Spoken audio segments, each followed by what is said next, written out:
ዮሐንስ ወንጌል ምዕራፍ 2 ከቁጥር 12 እስከ መጨረሻ ድረስ ያለውን እናነባለን። ከዚያ በኋላ ከእናቱ ከወንድሞቹና ከደቀ መዛሙርቱ ጋር ወደ ቅፍርናሆም ወረደ። በዚያም ጥቂት ቀን ተቀመጠ። የአይሁድ ፋሲካም እንደተቃረበ ኢየሱስ ወደ ኢየሩሳሌም ወጣ።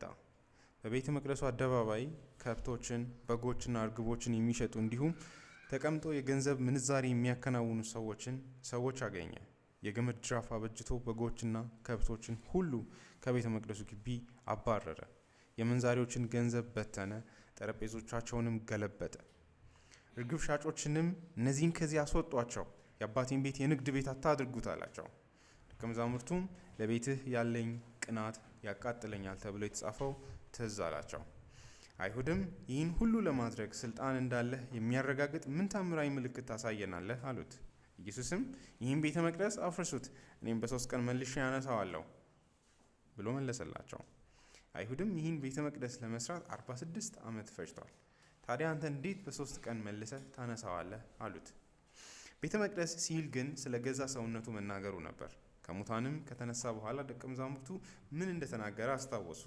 መጽሐፍትና ኢየሱስ ያለውንም ቃል አመኑ። በፋሲካ በዓል በኢየሩሳሌም ሳለ ብዙ ሰዎች ያደረገውን ታምራት አይተው በስሙ አመኑ። ኢየሱስ ግን ሰውን ሁሉ ስለሚያውቅ አይታመንባቸውም ነበር። በሰውም ውስጥ ያለውን ያውቅ ስለነበር ማንም ስለ ሰው እንዲመሰክርለት አላስፈለገውም። እግዚአብሔር እንዲያስተምረን እንለምን። እግዚአብሔር አባታችን ሆይ ስለ ምሕረትህና ስለ ደግነትህ ብዛት እናመሰግናለን። ለእኛ በወንጌሉ ቃል መሸሸጊያ እንድትሆንን በልጅ በኩል ወደ አንተ ወደ ተጠጋን ለልጆች አባት ስለሆንክ በልጅ በኩል ምስጋናን እናቀርባለን። የእግዚአብሔር ልጅ ኢየሱስ ክርስቶስ ስላረከው ስራ ሁሉ እናመሰግናለን። ወንድማችን ስለሆንክ፣ ወንድም ለሌለን የሚያድነን የሚታደገን ለሌለን መጠጊያ ስለሆንክ በመስቀል ላይ ስላረከው ስራ ሁሉ እናመሰግናለን። ዛሬ ደግሞ ይኸው በፊትህ እግዚአብሔር አባት ሆይ መተን ስለ ልጅህ ስራ ለመረዳት፣ ለማጥናት፣ ለማወቅ አለን። እናም እንድታስተምረን በእነዚህ ቁጥሮች ውስጥ ያሉትን ይህ ቃል የተሸከማቸውን እውነቶች መረዳት እንድንችል ዘንድ እንድታስተምረን፣ ደግሞም ቃልህና ወንጌልህ እግዚአብሔር አባት ሆይ አንተ በመንፈስ ቅዱስ በኩል ግልጠትን ሰጥተህ ካላሳየ በስተቀር የማይገቡ የተቋጠሩ ሚስጢሮች ብቻ እንደሆኑ እናውቃለን። ስለዚህ ለእኛ በምህረትህ ይህንን የወንጌልህን ብርሃን አብዝተህ እንድታሳይ ዛሬም ይህንን እንድታደርግ ልመናችንን በፊትህ እናቀርባለን። ስለ ሁሉ ነገር እናመሰግንሃለን። በልጅ በኢየሱስ ክርስቶስ ስም አሜን። ባለፈው ጌታ ኢየሱስ ቤተ መቅደሱን ለማጽዳት ያደረገውን ሁኔታ እያየን ነበረ። ይህም አንድ እዛው ፊት ለፊታችን የምናየውን ወይም ደግሞ እዛው ፊት ለፊት ያለውን ቤተ መቅደስ የማጽዳቱን እውነታ ያሳያል። በስተኋላው ግን ክርስቶስ አዲስ ቤተ መቅደስን ለመስራት ከሰማያት የወረደበትን ቁጣም ጭምር ያሳየናል። ኢየሱስን ለእግዚአብሔር ለአባቱ ያለው ለቤቱ ለእግዚአብሔር ክብር ያለው ቅናት ከሰማያት እንዳወረደው ይህ ቅናት በመስቀል ላይ እስከ ሞት ድረስ ኮንሱም እንዳደረገው ወይ ደግሞ እንደዋጠው ለማውራት ሞክረናል።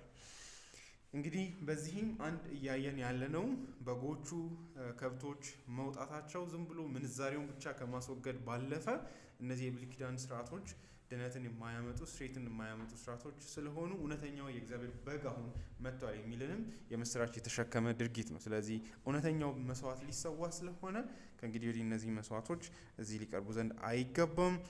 ምክንያቱም ምዕራፍ 1 ላይ እንዳየነው የዓለምን ኃጢአት የሚያስወግድ የእግዚአብሔር በግ እንደተገለጠ በዚህም እነዚህን ስርዓቶች እንደሚያቆም አውርተን ነበር። ዛሬ ደግሞ መስዋዕቶቹ ብቻ ሳይሆን ቤተ መቅደሱም ራሱ መጥፋት እንዳለበት፣ ምክንያቱም እውነተኛው ቤተ መቅደስ መገለጡን ወደሚያወራው ክፍል እንደረደራለን። በዚህ ውስጥ ምንድን ነው የምንረዳው? ወይም ደግሞ የት ነው ኢየሱስ ክርስቶስ ቤተ መቅደስ ወደ መሆን የመጣው?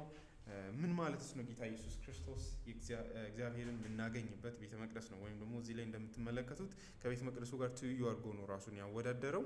ቤተ መቅደስ ብሎ ሲናገር ስለ ገዛ ሰውነቱ መናገሩ እንደሆነ ዮሐንስ ይናገራል። ይሄ ምንድን ነው ትርጉሙ? የምር ምን ማለታችን ነው የሚለውን እናያለን።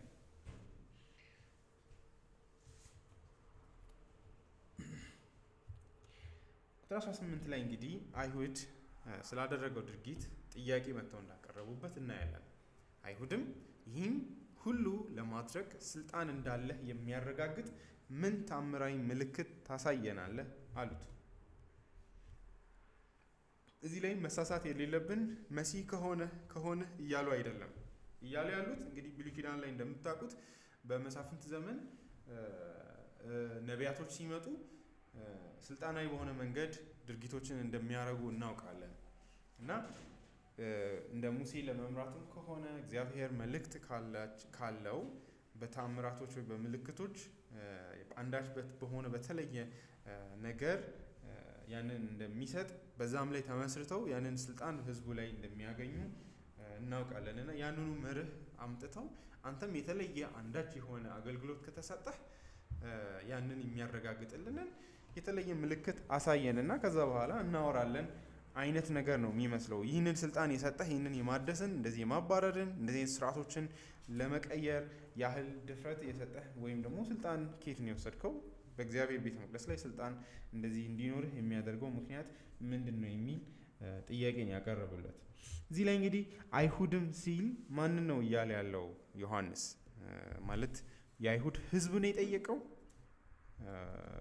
ማለትም ያው ህዝቡ ሙሉ እንዳልጠየቀው እናውቃለን። እዛው ሌላው ሁሉ ቢቀር እዛችሁ ጋር ቤተ መቅደሱ አጠገብ የነበሩ ሰዎች ናቸው የጠየቁት። ስለዚህ ሁለት ኦፕሽኖች ይኖሩናል ወይ ምርጫዎች ይኖሩናል። አንደኛው ተራው ህዝብ ተሰብስቦ ነው የጠየቀው የሚል ጥያቄ ይመጣል። አይሁዳዊ የሆኑ ማለት ነው። ሌላኛው ግን ደግሞ ምዕራፍ 1 ላይ እንዳየነው ዮሐንስን መጥተው እንደጠየቁት ስልጣን ያላቸው። ይሄ ደግሞ ማየት ያለብን ኢየሩሳሌም ነው። የዮሐንስን ምዕራፍ 1 ላይ ያለውን ስናይ ከኢየሩሳሌም ሰዎችን የላኩት ሰዎች በጣም ትላልቅ ቦታ ያላቸው ሰዎች ናቸው እንደምታዩት። እና እዚህ ላይ ግን እዛው ዋናው ቤተ መቅደሱ መናሪያው ጋር ነው የሄደው ጌታ ኢየሱስ ክርስቶስ። እና እነሱ ናቸው ወይ ዋናዎቹ ናቸው ወይ እየጠየቁ ያሉት የሚል ጥያቄ ይመጣል። ከዚህ አንጻር እንደዛ እንድናስብም ያደርጋል። ምክንያቱም ሌላው ህዝብ ሮጦ እንደሄደ እናያለን። እነዚህ ሰዎችም አልፈሩም ማለት አይደለም። በኋላ ነገሩ እንደዚህ ከሆነ በኋላ መጥተው ነው እየጠየቁ ያሉት። እናም አይሁዳውያን ስልጣን ያላቸው ሰዎችም እንደሆኑ እንድናስብ ያደርጋል ብዬ አስባለሁ። ምክንያቱም በዚህ አይነት መንገድ ነገሮችን እንዲሰጥ ምልክት እንዲሰጥ በዛ ራሱን እንዲያረጋግጥ ገምጋሚ ሆነው ራሳቸውን ያቀረቡት እነሱ ናቸው። እንግዲህ በውስጥ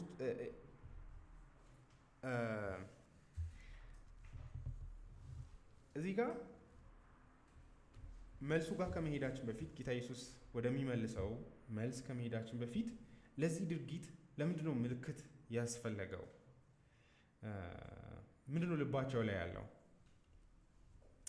ይሄ አሁንም ክፋታቸውን ነው የሚያሳየው። ማለትም እንደምናውቀው ጌታ ኢየሱስ ክርስቶስ ምልክቶችን ያደርጋል አይደለ? ሌሎች ቦታዎች ላይ ምልክቶችን ሲፈጽም እንመለከታለን። የነዚህ ሰዎች ምልክት መጠየቅ ግን ክፋቱ ምን ላይ ነው የሚል ጥያቄ ካለ አንድ ሰውዬ ምን ይላል? እነዚህ ሰዎች የሚያሳዝነው ከአምልኮ ስርዓቱ መበላሸት በላይ ያንኑ እሱ ማሳየቱን ከማየት በላይ ስልጣንህ ከየት ነው የመጣው የሚለው ላይ ነው ትኩረታቸው። ማለት አላሳሰባቸውም። እዚህ ጋር የተበላሸው የአምልኮ ስርዓቱ ገበያ እስከ መሄድ ድረስ ሄዷል። ነገር ግን እሱ መጥቶ ልክ እንደ ነህምያ የእግዚአብሔርን ቤተ መቅደስ እንደገና ለመስራት ሲመጣ ይህን ጥያቄ ነው ያቀረቡት። ልክ ነህምያን ሰንበላጥ እንደጠየቁት ማለት ነው። ደግሞ ለማስፈራራት ለማዋረድ እንደማይችል እንደሚናገሩት ማለት ነው። ልክ የእነዚህም ሰዎች ጥያቄ ከቤተ መቅደሱ መበላሸት በላይ የእሱን ስልጣን ከየት እንደሆነ መጠየቅ ነው ያሳሰባቸው። ነገር ግን ጥያቄው እንዲህ አይነት ነገር ለማድረግ ምልክት ያስፈልጋል ወይ ነው ጥያቄ። የግድ ምልክት ያላቸው ሰዎች መሆን አለባቸው ወይ? አንዳንዴ እነዚህ ሰዎች ኢቭን ለምን ምልክት መጠየቅ እንዳለባቸው እንደሌለባቸው እንኳን እንደማያውቁ እንድናስብ ያደርጋል። ይሄን ለማድረግ ምን ምልክት ያስፈልጋል? የእግዚአብሔር ቤት ገበያ አይደለም እያላቸው ይሄን ለማለት ምን ስልጣን አለ? ያ ማለት አንድ ሰው ነፍስ መግደል ኃጢአት ነው ስትሉ በምን ስልጣን ነው ይሄንን የምትለው እንደማለት ነው፣ ወይ ምልክት አሳየን እንደማለት ነው። ልክ ይህንን አይነት ሞኝነት ነው የእነዚህ ሰዎች እዚህ ላይ የሚጠይቁበት መንገድ።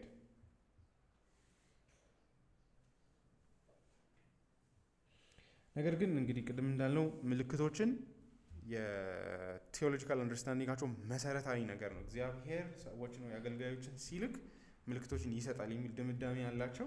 ለዚህ ነው ደጋግሞ ጌታ ኢየሱስን በወንጌላት ላይ እንደምታዩት ምልክት ስጠን የሚሉት። ኢቭን አሁን እዚሁ ላይ እንደምታዩት ምዕራፍ 3 ላይ ኒቆዲሞስ መጥቶ ጌታ ኢየሱስን ሲለው ራሱ ረቢ እግዚአብሔር ከእርሱ ጋር ከሆነ ሰው በስተቀር አንተ የምታደርጋቸውን ታምራዊ ምልክቶች ማንም ሊያደርግ ስለማይችል ከእግዚአብሔር ዘንድ የመጣ መምህር እንደሆነ እናውቃለን አለ። ስለዚህ አንድ ሰው እውነተኛ መሆኑን ራሱ የሚያውቁበት መንገድ መለኪያው የሆነው ይሄ ሆኗል ማለት ነው። ምልክት ያስፈልጋል። ልክ ሙሴ ሲመጣ ምልክት አሳይተዋል። እንጨቷን በመጣል ህዝቡን አሳይተዋል። ፈርዖን ጋር ከመሄዱ በፊት ህዝቡን እንዴት ላሳምን ሲል ማለት ነው። ስለዚህ ሁሉም ታሪኮች እንደዚህ አይነት ኮሪሌሽን አላቸው። እንደምታዩት ኢቭን ምዕራፍ 6 ላይ ጌታ ኢየሱስን የጠየቁት ሙሴ አባቶቻችን እንዲበሉ መናን ሰጥቷል፣ አንተ ምን ትሰጠናለህ አሉት። አንተ ማሳየን የሆነ ነገር በልቷል እኮ ከዛ የማይተናነስ ነገር። ልክ ያ የእውነተኝነት መለኪያ ተደርጎ ነው የሚታየው በእነሱ አይነት። በእርግጥ ስህተት ነው ወይ ብለን ብንጠይቅ ወንጌላት ላይ ጌታ ኢየሱስ ቀጥሎ ባሉት ምዕራፍ 5 ላይ እንደሚያወራው ምዕራፍ 8 ላይ እንደሚያወራው እኔን እንኳን ስለኔ ቃሎቼ ባታምኑ እንኳን ትምህርቶቼን ባታምኑ እንኳን ስለምሰራቸው ስራዎች ስትሉ እመኑ በማለት ስራዎቹን እንደ ምስክር ለነሱ ያመጣላቸዋል። ከዚህ አንፃር ጌታ ኢየሱስም ያንኑ፣ ምክንያቱም ወንጌላት በተአምራት የተሞሉ ናቸው እንደምናየው ክርስቶስን እግዚአብሔር በብዙ ተአምራቶች በታሪክ ውስጥ ማንም እንደርሱ የለም እንደዚህ ያደረገ። ሐዋርያትም ከእርሱ የሚበልጥ ነገርን አድርገዋል። ዮሐንስ ወንጌል ምዕራፍ 14 ላይ ሲል እያለ ያለው ስለ ዳግም ልደት ስለ ቤተክርስቲያን መመስረት ነው የሚያወራው። ምክንያቱም ክርስቶስ ከትንሳኤው በኋላ ነው የምር ቤተክርስቲያን ላይ በኃይል የተገለጠው ወይም ደግሞ ሰማይን ያስከፈተው። ከዛ አንፃር እናንተ ከኔ የሚበልጥ ነገርን ታደርጋላችሁ ሲል ስለ ታምራቶቹ አይደለም። ታምራቶቹ ለኢየሱስ ክርስቶስ ብቻ ዩኒክ ናቸው፣ ልዩ ናቸው። እሱ ብቻ መሲህ የምርም ከሰማይ የተላከ መሆኑን ለማሳየት እግዚአብሔር በብዙ ታምራቶች ገልጦታል። በዚህ መንገድ የማንም ህይወት በታምራት የተሞላ አይደለም። ያ ከሆነ የኢየሱስን ማንነትም ጭምር ጥያቄ ውስጥ ስለሚከት ማለት ነው። ስለዚህ ታምራቶች የአይነት ቦታ አላቸው። ስለዚህ ያንን የክርስቶስ መንግስትም የተገለጠው በዛ መንገድ ወይ መሲህነቱም የተገለጠው በዛ መሆኑን መካድ የለብንም። አሁን ራሱ ምዕራፍ 2 መጀመሪያ ላይ ያየነው የቃና ዘገሊላ የውሃ ወደ ወይን መለወጥም አንዱ ማሳያ ነው። ነገር ግን እዚህ ላይ አሳፋሪ ነገር ይላል። አንድ ሰው ጅራፍ አበጅቶ ይህን ሁሉ ሰው ከዚህ ማባረሩ ብቻውን አንዳች ጥያቄ አእምሮ ውስጥ የሚፈጥር ነው ይላል። ይሄ ሰውዬ ምን ቢይዝ ነው እንደዚህ ሰዎች የደነገጡት ብለው እሱ ራሱ ሳይን ነው ይላል። Indeed, if the authorities had eyes to see, አይኖች ቢኖሯቸው, the cleansing of the temple was already a sign they should have thought through and despaired in terms of Old Testament scripture. በተለይም ደግሞ ሐዋርያቱ ያሰቡትን ስታዩ የቤት ቅናት ይበላኛል የሚለው ትዝ አላቸው ይላል እና እነሱ ከመዝሙር 69 ጋር እንዴት እንዳቆራኙት እንመለከታለን። በዚህም ምልክት እንደሆነ እንድናየው ማለት ነው። ቅናትን ነው ያዩት፣ ፊውሪየስ የሆነ ማለት ነው፣ በቁጣ የተሞላ የሚያስፈራ ማለት ነው።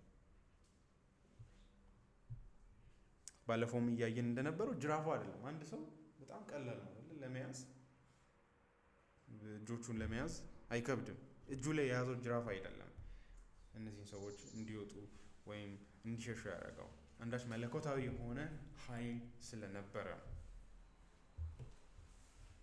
ስለዚህ ያ ራሱ ምልክት ነበረ፣ ግን እያስተዋሉ ስላልነበረ ጌታ ኢየሱስ እንግዲህ ይመልስላቸዋል። የእነሱን ጥያቄ ይዘን ነው የኢየሱስ መልስ ላይ መሄድ ያለብን። ቁጥር 19 ኢየሱስም ይህን ቤተ መቅደስ አፍርሱት፣ እኔም በ3 ቀን መልሼ አነሳዋለሁ ብሎ መለሰላቸው። ጥያቄያቸው ምልክት አሳየን ነው። ምን ታሳየናለህ ሲሉት ይሄን አሳያቸዋለሁ አለ። እንግዲህ ከጥያቄያችን ነው መሄድ ያለብን። አው የሚገርም ምልክት አሳያቸዋለሁ። እናንተ ቤተ መቅደሱን አፍርሱት፣ እኔ ደግሞ በ3 ቀን መልሼ አነሳዋለሁ። ከዛ እንግዲህ ምልክት እንደሆነ የምታውቁት ቁጥር 20 ስታዩ ነው። አይሁድም ይህን ቤተ መቅደስ ለመስራት 46 ዓመት ፈጅቷል። ታዲያ አንተ እንዴት በ3 ቀን መልሰህ ታነሳዋለህ አሉት። ስለዚህ ምልክት ሰጣቸዋለሁ እያለ ነው ማለት ነው። ምልክት ጠየቁት፣ አፍርሱት፣ እኔም በ3 ቀን መልሼ አነሳዋለሁ ብሎ መለሰላቸው። ይሄ ነው እንግዲህ ነገሮችን እያወሳሰበ የሚሄደው። እንደዚህ መመለስ የምር ማለት ጥያቄያቸውን እየመለሰ ነው ወይስ ጌታ ኢየሱስ እየደበቀ ነው የሚል ማለት ነው። አንድ ሰው ምን ይላል? እውነትም በ3 ቀን መልሶ የሚያነሳ ከሆነ ይላል indeed it was a marvelously appropriate sign. Anyone who could restore the temple within 3 days of its complete destruction must be judged to have the authority to regulate its practices. የምርም ይህንን ትልቅ ቤተ መቅደስ አፍርሶ በ3 ቀን ውስጥ ከዛ ላይ መልሶ ቤተ መቅደስ መስራት የሚችል ከሆነ በእውነትም ይህ አካል ስልጣን አለው፣ ስልጣን እንዳለውም እያሳየ ነው።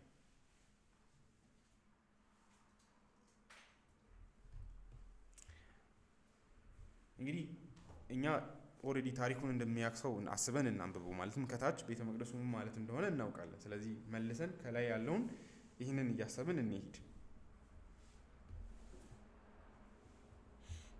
ካልቪን ከዚህ ተነስቶ ምን ይላል? ጌታ ኢየሱስ ለእውነተኝነቴ ስልጣን እንዳለኝ ለማሳየት ከትንሣኤ በላይ የሚበልጥ ማሳያ የለም እያለ ነው ጌታ ኢየሱስ ይላል። እውነትም ደግሞ የክርስቶስ ኢየሱስ የእግዚአብሔር ልጅ መሆኑ በእውነትም የተገለጠው በትንሣኤው ጳውሎስ ሮሜ ምዕራፍ 1:3 ላይ እንደሚናገረው እንደ ቅድስና መንፈስ ከዳዊት ዘር ስለሆነ ከስጋ ከዳዊት ዘር ስለሆነ እንደ ቅድስና መንፈስ በኃይል የእግዚአብሔር ልጅ ሆኖ ከሙታን በመነሳት ስለተገለጠው ስለ ልጁ ነው በማለት ይናገራል። በዚህም ጌታ ኢየሱስ ክርስቶስ በእውነትም የእግዚአብሔር ልጅ መሆኑን የመጨረሻ መገለጥ ሆኖ የምልክት ሆኖ የቀረበው ሞትን አሸንፎ ከሞት መነሳቱ ነው። ስለዚህ እያለ ያለው መልሳቸውን እየመለሰ ነው። አዎ ምልክት ሰጣቸዋለሁ። በዚህ ረገድ ካልቪን for no greater approbation of the divine power in Christ could be desired than his resurrection from the dead. ከሞት ከመነሳቱ የሚበልጥ ምንም የክርስቶስ ኢየሱስን መለኮትነት ኃይል የሚያሳይ ስልጣን ያለው አካል መሆኑን የሚገልጥ የለም። ጌታ ኢየሱስም እሱን ነው እያለ ያለው። በወንጌላትም ላይ እንደምናየው ሌሎቹ ላይ ማቴዎስ ወንጌል ላይ እንደምንመለከተው ለዚህ ትውልድ ማቴዎስ ወንጌል 12 መጨረሻ ላይ ለዚህ ትውልድ ከዮሐንስ ምልክት በስተቀር ሌላ ምልክት አይሰጠውም በማለት ይናገራል። የመጨረሻ መገለጥ እሱም ዮሐንስ በአሳ ነባሪ ሆድ ውስጥ 3 ቀን እንደቆየ እንዲሁ የሰው ልጅም በምድር ሆድ ውስጥ 3 ቀን እንደሚቆይና ከዛ እንደሚነሳ በመናገር የመጨረሻ እነሱ የምር ኢየሱስን ለማመን የሚፈልጉ ከሆነ ታላቅ መገለጡ በመስቀሉ ላይ ከሞት በመነሳቱ እንደሆነ እየተናገረ ነው። በዚህም የምርም ክርስቶስ ስልጣን እንዳለው የመጨረሻው የብሉይ ኪዳን ተስፋዎች ሁሉ ፍጻሜ እንደሆነም እየተናገረ ነው። ምዕራፍ 12 ላይ ቁጥር 38 ከዚያም አንዳንድ የአይሁድ ሃይማኖት ማቴዎስ ወንጌል ነው ማነበው ምዕራፍ 12 ቁጥር 38 ከዚያም አንዳንድ የአይሁድ ሃይማኖት መምህራን ፈሪሳውያን መምህር ሆይ ካንተ ታምራዊ ምልክት ማየት እንፈልጋለን አሉት። እርሱ ግን መልሶ እንዲህ አላቸው፣ ክፉና መንዝራ ትውልድ ምልክትን ይጠይቃል፣ ነገር ግን ከነቢዩ ዮናስ ምልክት በስተቀር ሌላ ምልክት አይሰጠውም። ዮናስ በአሳ ነባሪ ሆድ ውስጥ 3 ቀንና 3 ሌሊት እንደቆየ እንዲሁ የሰው ልጅ 3 ቀንና 3 ሌሊት በምድር ሆድ ውስጥ ይቆያል። የነነዌ ሰዎች በፍርድ ዕለት ከዚህ ትውልድ ጋር ተነስተው ይፈርዱበታል። ለምን? እነርሱ በዮናስ ስብከት ንስሐ ገብተዋልና። እነሆ ከዮናስ የሚበልጥ እዚህ አለ ይላል። ፍርዱ ለምንድን ነው የሚብሰው? እነሱ ይህን አይነት ምልክት ነው ያላመኑት አይደለ? ከሞት ተነስቶ ጌታ ኢየሱስን ወደ ማመን አልመጡ። ጌታ ኢየሱስ እዚህ ውስጥ የምር ጥያቄያቸውን እየሸሻ አይደለም፣ እየመለሰላቸው። ምልክት ጠየቁ፣ እሰጣቸዋለሁ። እሱም ትንሣኤ ነው እያለ ነው። ሞትን ድል ማድረጉን ነው ትልቅ ምልክት ብሎ እየተናገራቸው ያለው። ስለዚህ ጥያቄው አንድ ነገር መሳሳት የለብንም። ዮሐንስ ወንጌል ላይ ሰዎች ናቸው የማይረዱት፣ እየደበቀ አይደለም። ዮሐንስ የሚያሳየው እንዴት ይህ ዓለም የእግዚአብሔርን ብርሃን መረዳት እንደማይችል ነው። እየደበቀም አይደለም። ሊመስለኝ ይችላል፣ እየደበቀ አይደለም። ምክንያቱም እየመለሰ ያለው እንደ አንድ መሲህ ነው። ለምሳሌ ምዕራፍ 4 ላይ ሳምራዊቷ ሴት ጋር ሲያወራ ስሙ። እኛ ውጫዊ ሰው ሆነን ስንሰማ ሴትዮዋ እያዳመጠችው እንዳልሆነ ነው የምናየው አይደለ? እኔ ውሃ እሰጥሻለሁ ይላታል፣ ታሾፍበታለች። ችግሩ የእሱ አይደለም። ምዕራፍ 6 ላይም የህይወት እንጀራ እኔ ነኝ ይላል፣ ግን ሰዎች አይመጣላቸውም። ችግሩ ግን የእሱ ነው አይደለም። መጽሐፍትን ስለማያስተውሉ እርሱንም መረዳት አይችሉም። መናውን በአግባቡ ሄደው አንብበው ቢሆን ኖሮ መናው እንደምታውቁት በድንኳን ውስጥ ታቦቱ ጋር እንደተቀመጠ እናያለን። በዚህም አንዳች መንፈሳዊ የሆነ ፋይዳ እንዳለው ያሳያል እና ያንን ፍጹም ሆኗል እያለ ነው። በራሱ ፍልፍል ሆኗል፣ ወደ ፍጹምነት መጥቷል እያለ ነው። አሁንም እዚህ ላይ ምን እያላቸው ነው? ቤተ መቅደሱን መሲሁን በአግባቡ እንደማይጠብቁ የምታውቁት ከቤተ መቅደስ መፍረስ ጋር አገናኝተው ታያውቁ። እሱ ሲመጣ ቤተ መቅደሱ መስዋዕት ሰራቶቹም አንድ ላይ ይጠፋል የሚለውን አስበው ታያውቁ። ስለዚህ እየተግባቡ ያሌሉት እሱ ስለሚደብቅ አይደለም፣ ሰዎች በጣም ስጋዊ ስለሆኑ መንፈሳዊ ነገርን ማሰብ ስለማይችሉ ነው። ምዕራፍ 3 ላይ ኒቆዲሞስን እናያለን። በጣም ግልጽ ነገር ነው የሚያወራው፣ ግን አይገባውም። ስለዚህ እየደበቀ ወይም ደግሞ እያላገጠ ወይም ደግሞ እየዋሻቸው ወይም ደግሞ እየሰወረው አይደለም። እነሱ በጨለማ የተያዙ ስለሆኑ ማየት አይችሉም የሚናገራቸውን ነገሮች። በእውነቱ ለእነሱ ብቻ ሳይሆን ዛሬም መጽሐፍ ቅዱስን ከፍቶ ለሚያነብሰው ምንም ትርጉም ላይሰጥ ይችላል። ይሄ ኢየሱስ ቤተ መቅደስ ነው ሲባል ምንም ማያሳስበው ሰው ይኖራል፣ ማይገባውም ሰው ይኖራል፣ ማያስጨንቀውም፣ ለመረዳት ይብን ጥረት የማያደርግ ሰው ይኖራል። ስለዚህ ይሄ እዚህ ላይ ብቻ አይደለም የተሰወረው፣ ዛሬም መግባቱ ጥያቄ። የምዕራፍ 3 የዳግም ልደትን ለኒቆዲሞስ የሚያወራውን እግዚአብሔር ቢረዳን ከሳት እናያለን። አሁንም ጥያቄ ምልክት ውስጥ የሚገባ ነገር ነው። የምር ዳግም ልደትን ሰዎች ያውቃሉ ወይ የሚለው ማለት ነው። ዮሐንስ መጽሐፉን ሊረዱ የሚችሉት በእውነት አይኖቻቸው የበሩ ብቻ እንደሆኑ ያስባል። የእነሱም ችግር መንፈስ ቅዱስ ልባቸው ውስጥ ስለሌለ ነው ያልተረዱት። ምክንያቱም ወደ ታች ስንሄድ እናያለን። ልዩነቱ ምንድነው ሲባል ከሞት ተነስቶ ሲሄድ ምንድነው ያንን እንዲያደርጉ ያደረጋቸው? ጌታ ኢየሱስ የተስፋ ቃል እንደሰጠው መንፈሴ በመጣ ጊዜ እናንተን ወደ እውነት ሁሉ ይመራቸዋል፣ እኔ የተናገርኳቸው ነገሮች ሁሉ ያስረዳቸዋል የሚል ነው እና በዚህ ረገድ ዮሐንስ እዚህ ላይ ብቻ አይደለም፣ ሌሎች ቦታዎችም ላይ ይህንን አስተዋሉ እያለ ይሄዳል። በኋላ ካለፈ በኋላ ማለት ነው ወደ ኢየሩሳሌም ሲገባ በአህያ ውርንጭላ ላይ ተቀምጦ ሲገባ ከብሉይ ኪዳን ተስፋ ጋር ማንም አስቦት አላየውም። በጣም እውር ነበሩ። እነዛን ጥቅሶች ዘካርያስ ላይ ያለውን ማንም በአግባቡ ያሰበ አልነበረም። ምዕራፍ 12 ቁጥር 12 በማግስቱም ለበዓሉ የመጣው ብዙ ሕዝብ ኢየሱስ ወደ ኢየሩሳሌም እየመጣ መሆኑን ሰሙ። የዘንባባም ዝንጣፊ ይዘው ሊቀበሉት ወጡ። ድምፃቸውንም ከፍ አድርገው እንዲህ አሉ፣ ሆሳዕና ሆሳዕና፣ በጌታ ስም የሚመጣ ብሩክ ነው፣ የእስራኤል ንጉሥ የተባረከ ነው። ኢየሱስም የአህያ ውርንጭላ አግኝቶ ተቀመጠበት፣ እንዲህ ተብሎ እንደተጻፈ፣ የጽዮን ልጅ ሆይ አትፍሪ፣ እነሆ ንጉሥሽ በአህያ ግልገል ተቀምጦ ይመጣል። ደቀ መዛሙርቱ ይህን ሁሉ በመጀመሪያ አላስተዋሉም። ስለ እርሱ የተጻፉትንና ለእርሱም የተደረጉትን ልብ ያሉት ኢየሱስ ከከበረ በኋላ ነበር ይላል። እነዚህ ነገሮች አልገባቸውም። ቲዮሎጂካሊ በፍጹም አስቦት አያውቁም። በጩኸት ነው ያለፈው አብዛኛው ነገር። ኢቭን የሚያደርገው ህዝብን በአግባቡ ገብቶት አይደለም። ስለዚህ እዚህ ጋር ሲመጣ መልስ እየመለሰ የዋሻ እንዳይመስለን በትክክል እየመለሰላቸው ነው። አዎ ምልክት ነው የምትጠይቁት? አዎ አፍርሱት፣ በሶስተኛው ቀን መልሼ አነሳዋለሁ።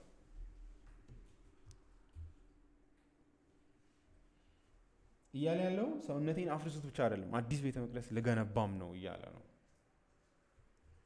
አፍርሱት እውነታ ነው፣ ግን ይሄ ቤተ መቅደስ ይተካልም እያላቸው ነው።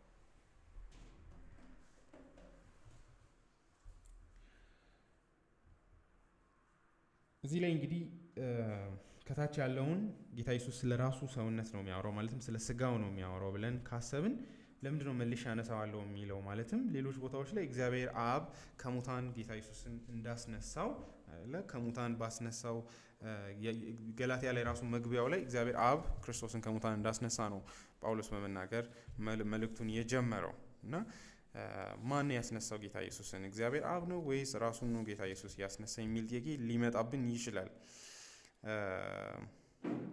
ገላትያ ምዕራፍ 1 ቁጥር 1 ላይ ከሰዎች ወይም በሰው የተላከ ሳይሆን በኢየሱስ ክርስቶስና ከሙታን ባስነሳው በእግዚአብሔር አብ ሐዋርያ ከሆነው ጳውሎስ በማለት ይቀጥላል እና ጌታ ኢየሱስ ለምንድን ነው ታዲያ እዚህ ላይ መልሼ አነሳዋለሁኝ ብሎ ሰውነቱን እርሱ ከሙታን እንደሚያስነሳ የሚናገረው የሚል ጥያቄ አእምሯችን ላይ ከመጣ ካልቪን ለዚህ መልስ ሲሰጥ ሮሜ ምዕራፍ 8:11 ላይ ጳውሎስም እንደሚያሳየን መንፈስ ቅዱስ የክርስቶስ ኢየሱስ መንፈስ ተብሎ ተጠቅሷል። እንደምናውቀው እግዚአብሔር አብም ያስነሳው በመንፈስ ቅዱስ ኃይል ክርስቶስን ከሙታን እንዳስነሳው እናውቃለን። መንፈስ ቅዱስ ግን የአብ ብቻ ሳይሆን የጌታችን የኢየሱስ ክርስቶስን መንፈስ እንደመሆኑ ጌታ ኢየሱስ ክርስቶስ ራሱን በመንፈስ ቅዱስ ኃይል ከሙታን እንዳስነሳ ማየት መቻል አለብን። ስለዚህ ይሄ ምንም የሚረብሽ አይደለም። ይሄ ምስጢር ነው። መስቀል ላይ የሞተው አምላክ በስጋ ደሙ እንደፈሰሰ እናውቃለን። ምክንያቱም እግዚአብሔር በገዛ ደሙ ብለን ነው የምናነበው። ታዲያ እግዚአብሔር እኮ አይሞትም። የህይወት አይደል the lord of life ነው ያለው ጴጥሮስ። የህይወትን ጌታ ሰቀላችሁት ነው የሚለው። ማይመስል ነገር ማለት ነው። የህይወት ሁሉ ምንጭ የሆነ አካል፣ የህይወት ሁሉ መገኛ የሆነ አካል እንዴት ይሞታል? እሱ ምስጢር ነው። አልሞትም፣ ምንም ጥያቄ የለም አምላክ ስለማይሞት።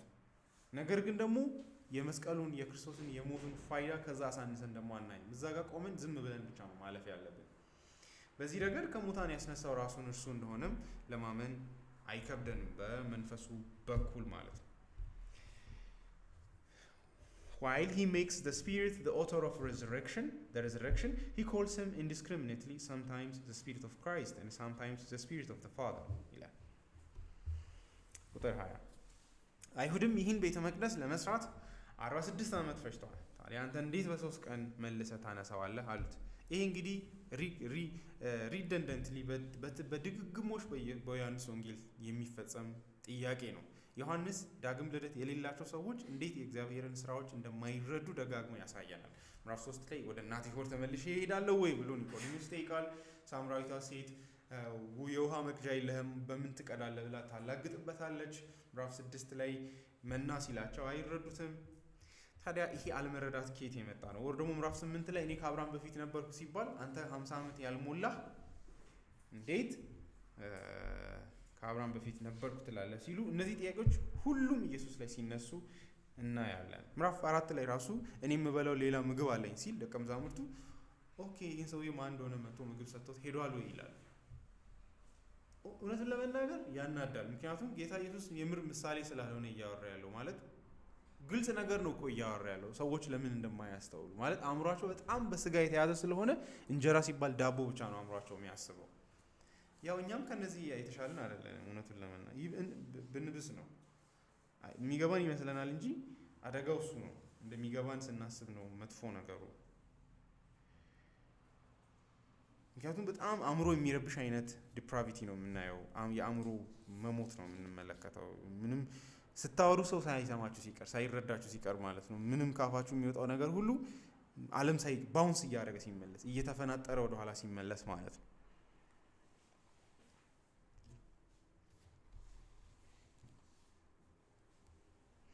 ምዕራፍ 4:31 ላይ በዚህ ጊዜ ደቀ መዛሙርቱ ረቢ እህል ቅመስ እንጂ አሉት። እርሱ ግን እናንተ የማታውቁት የምበላው ምግብ አለኝ አላቸው።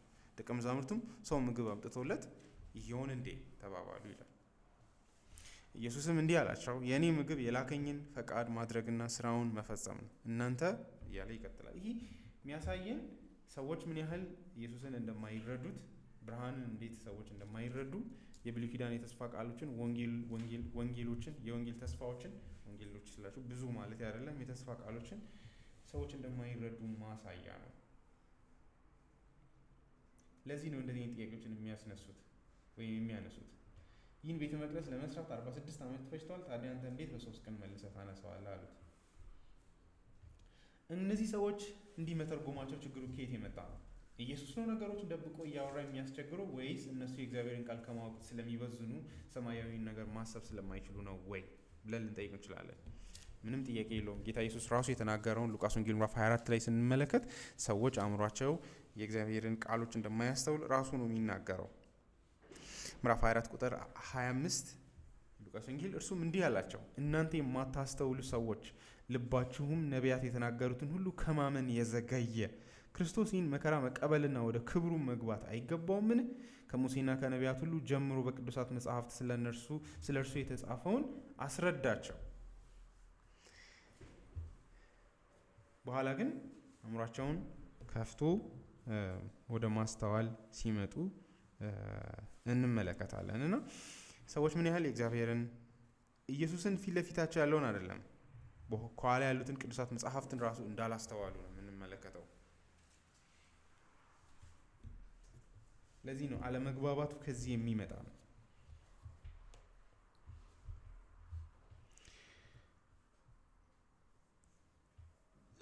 አንድ ሰው ስለዚህ ሲናገር their misunderstanding arises because they focus on the purely material, the natural. They miss what Jesus is really talking about. የነዚህ ሰዎች አለመረዳት መነሻው ኬት ነው ሲባል ነገሮችን ንጹህ በሆነ ቁስ አካላዊ በሆነ መንገድ ብቻ ነው የሚያዩት። ፊት ለፊታቸው ያለው ምግብ ህንጻ ብቻ ነው የሚታያቸው። ስነ መለኮት ማሰብ አእምሯቸው እግዚአብሔርንና የእግዚአብሔርን ስራዎችን አንድ ላይ አገናኝቶ አይተረጉምም አይደለ? ልክ ይሄ ማለት ነው። ለምሳሌ ምግብን በተመለከተ ሰው ከእግዚአብሔር አፍ በሚወጣ ቃል እንጂ በእንጀራ ብቻ አይኖርም ሲል ካልቪን ያንን ሲያስረዳ የኛ በጣም የወደቀ የአእምሯችን መረዳት ከዚህ ፊት ለፊት ማየው አንድ የተጋገረ የሆነ ዳቦ ሆዴ ውስጥ ገብቶ ህይወትን ይሰጣል ብሎ ማሰብ ነው ሞኝነት ይላል። በእነዛ ምግቦች ውስጥ እግዚአብሔር ህይወትን ስለሚሰጥ ነው ይላል። በዚህ ረገድ የሰው ልጅ ዓለምን ራሱ በአግባቡ አያየውም። እንኳን የእግዚአብሔርን የወንጌሉን መገለጦች የቃሎቹን መገለጦች ይቅርና ማለት ነው። እና ከዚህ ነው ይሄ መነሻው የሚመጣው። ያ መሳለቅም የኒቆዲሞስ አይነት ሳቅም ወይም ደግሞ የዛች የሳምራዊቱ አይነት ሴት ሙድ መያዝ ማላገጥ መነሻው ሰዎች መንፈሳዊ ነገርን ማሰብ አይችሉም። አእምሯቸው ዴድ ነው። ስጋዊ ነው በሆነ መንገድ ብቻ ምድራዊ በሆነ ይሄኛውን የሚታየውን ዓለም ብቻ ነው የሚያየው። They miss what Jesus really talking about. Irony and misunderstanding are reported in the synoptic gospels, but they are prominent features in John. ይሄ አይነት የሰዎች ክርስቶስን ያለመረዳት ንግግሮችን ያለመረዳት በሌሎቹም የወንጌላት መጽሐፍት ውስጥ አለ። ግን ከዮሐንስ ወንጌል ላይ ደግሞ በጣም አጽንኦት ተሰጥቶት አለ። ምክንያቱም ዮሐንስ የሰው ልጅን የአእምሮ ጨለማን በሚረብሽ መንገድ ስለሚያሳይ ማለት ነው። ቁጥር 1 ከዛ ግን ዮሐንስ እንግዲህ እዚህ ላይ ዮሐንስ መሀል ላይ ይገባና አንባቢዎቹም እንዳንወዛገብ ትንታኔ ይሰጣል። ቤተ መቅደስ ሲል ግን ስለ ገዛ ሰውነቱ መናገሩ ነበር በማለት እኛንም ከማይሆን ሞኝነት ይጠብቃል። ይህን መረዳት ግን እሱ ራሱ ያገኘው ቁጥር 22 ላይ ኬት እንደሆነ ግን ይነግረናል። በጣም አስተዋይ ስለሆነ እንዳልሆነ ባይሆን ከእግዚአብሔር መንፈስ ማስረዳት ወደ መረዳት እንደመጣ ይነግረናል። ስለ ቤተ መቅደስ ሲያወራ እየተናገረ ያለው ስለ ሰውነቱ ነው የሚል ነው። ዮሐንስ በፍጹም ይህን ክፍል አለመግባባትን ሲያመጣ በፍጹም ጌታ ኢየሱስ ክርስቶስ ደብቆ ነው የተናገረው ወደሚለው አይደለም የሚሄደው። ከሰዎች እውርነት አንጻር ነው የሚያሳየው፣ ወይ ደግሞ ከራሱ እውርነት አንጻር። ምክንያቱም እነርሱ ራሱ በጊዜው እንዳልገባቸው ነው የሚናገረው። እንኳን እነዛ ፈሪሳውያን ይቅሩና ወይ አይሁዳውያን ይቅሩና ፊት ለፊታቸው ደቀ መዝሙር ሆነው የሚከተሉት እነሱ ራሱ እንዳልገባቸው በጊዜው ይናገራል። ምክንያቱም ቁጥር 22 እሱን ነው የሚያሳየው። ከሙታንም ከተነሳ በኋላ ደቀ መዛሙርቱ ምን እንደተናገረ አስታወሱ፣ መጽሐፍትንና ኢየሱስ ያለውን ቃል አመኑ ነው የሚለው። ያ ማለት በጊዜው አልገባቸውም ነበር ምንድን ነው የሚያወራው እያሉ ማለት ነው።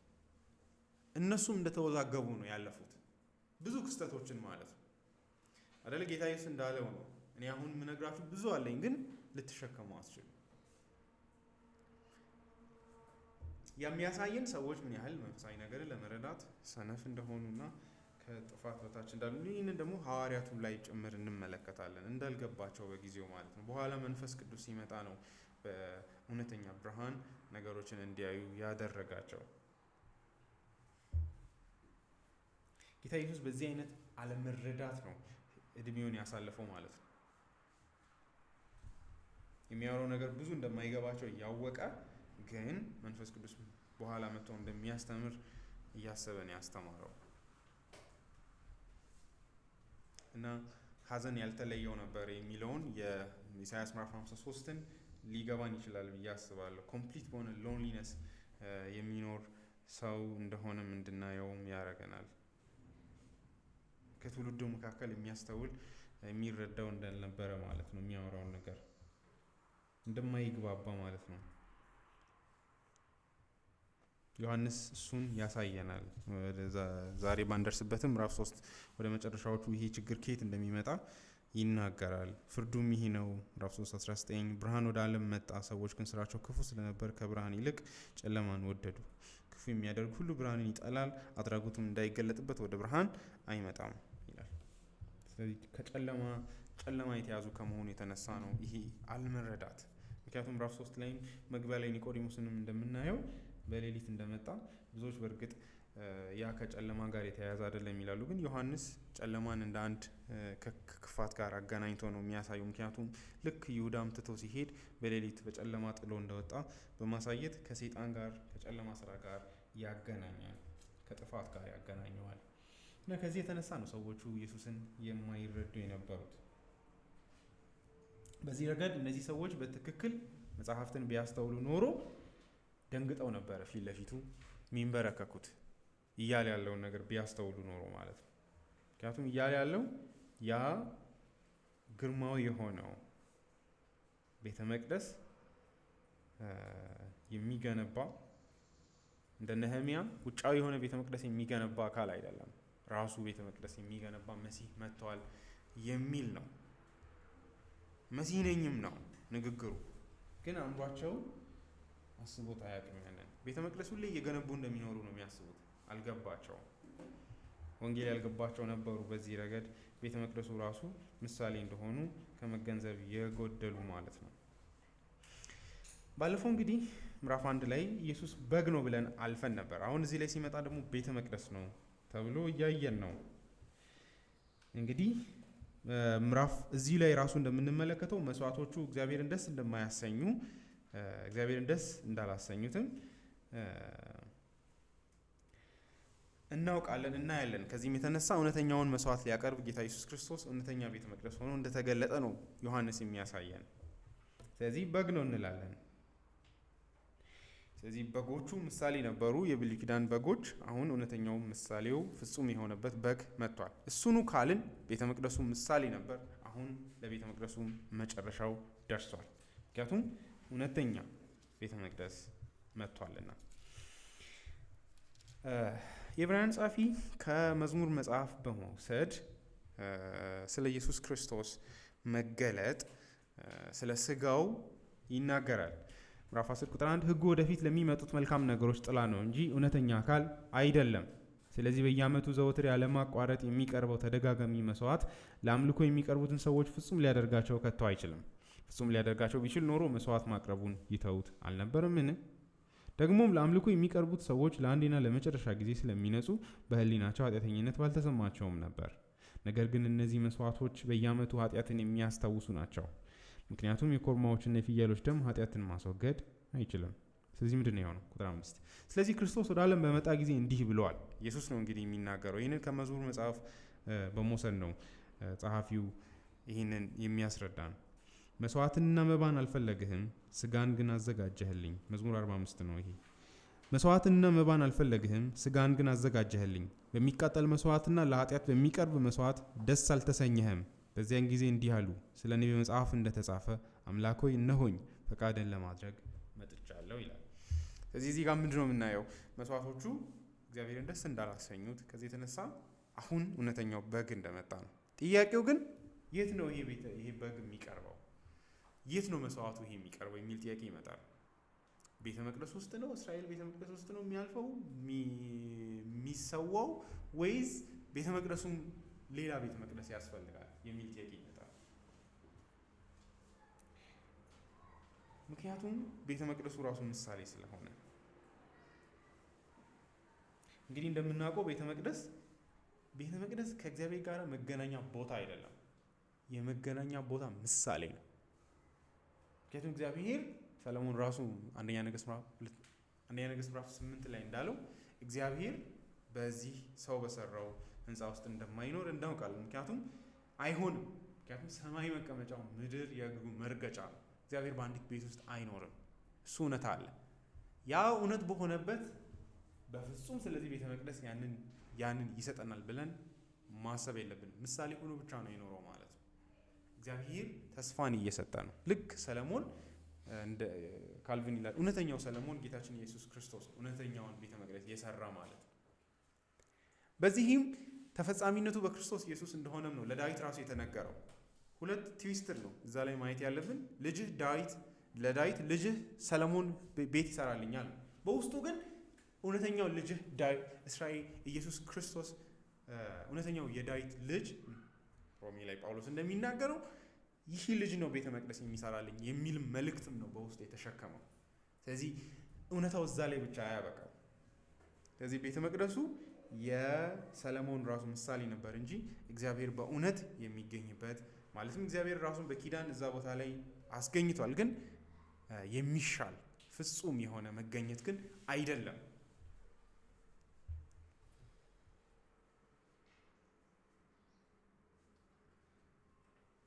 ሌላው ቤተ መቅደሱ የገነት ምሳሌም እንደሆነ ማየት አለብን። ልክ የኪዳኑ ታቦት ልክ እንደ በገነት መልክ ነው የተሰራው።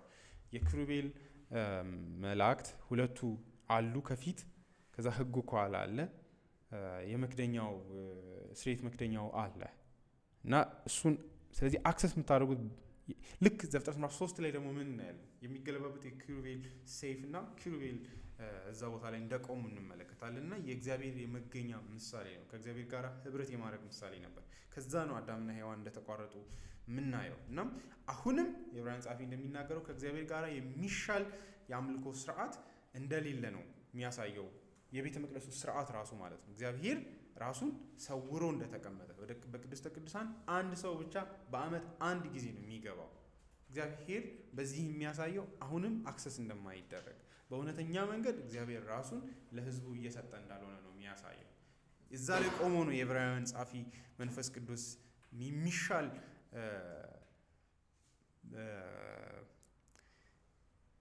ቤተ መቅደስ እንደሚሰራ የሚናገረው። ምዕራፍ 9 ቁጥር 1 የመጀመሪያው ኪዳን የአምልኮ ስርዓትና ምድራዊ መቅደስ ነበረው። በጣም ልብ ይነካል አይደለ? ምድራዊ መቅደስ። ጌታ ኢየሱስ አሁን ግን ወዴት ገብቷል?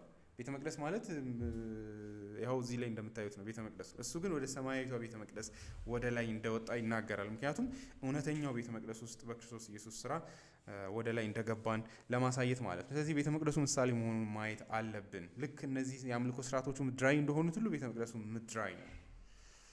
ድንኳን ተተክሎ ነበር። በመጀመሪያው ክፍል መቅረዙ፣ ጠረጴዛና የመስዋዕቱ ህብስት ነበረበት። ይህም ስፍራ ቅድስት ይባላል። ከሁለተኛው መጋረጃ በስተኋላ ቅድስተ ቅዱሳን የተባለ ክፍል ነበር። በዚያም ውስጥ የወርቅ ማዕጠንትና በወርቅ የተለበጠው የኪዳኑ ታቦት ነበሩ። ይህም ታቦት መና ያለበትን የወርቅ መሶብ፣ የለመለመችውን የአሮንን በትርና ኪዳኑ የተጻፈበትን ጽላት ይዟል። በታቦቱም ላይ የስርየት መክደኛውን የሚጋርዱ የክብር ኪሩቤል ነበሩ። አሁን ግን ስለ እነዚህ ነገሮች በዝርዝር መናገር አንችልም ይላል። ይሄ እንግዲህ እንደምታውቁት ዳዊት ይሄኛውን ለመቀየር ሲል ነው እግዚአብሔር የከለከለው ሰለሞን ይሰራል ብሎ። ሰለሞን ስለዚህ አዲስ ቤተ መቅደስ አይደለም፣ እዛቸው ያለችዋን ቅርጽ ነው ወስዶ ወደ ቤተ መቅደስነት ያመጣው። ስለዚህ ቤተ መቅደሱ በዚህ ረገድ ምሳሌ እንደሆነ ማየት መቻል አለብን። ቁጥር 6 ሁሉም በዚህ መልክ ከተዘጋጀ በኋላ ካህናት አገልግሎታቸውን ለመፈጸም ዘወትር ወደ ድንኳኒቱ መጀመሪያ ክፍል ይገባሉ። ነገር ግን ውስጠኛው ክፍል የሚገባው ሊቀ ካህናቱ ብቻ ነበር። የሚገባውን በዓመት አንድ ጊዜ ብቻ ሲሆን ስለ ራሱ ኃጢአትና ሕዝቡ ባለማወቅ ስላደረገው ኃጢአት የሚያቀርበውን ደም ሳይዝ ከቶ አይገባም ነበር። ይሄ ምንድን ነው የሚያሳየን? ቁጥር 8 ይህን ተመልከቱ።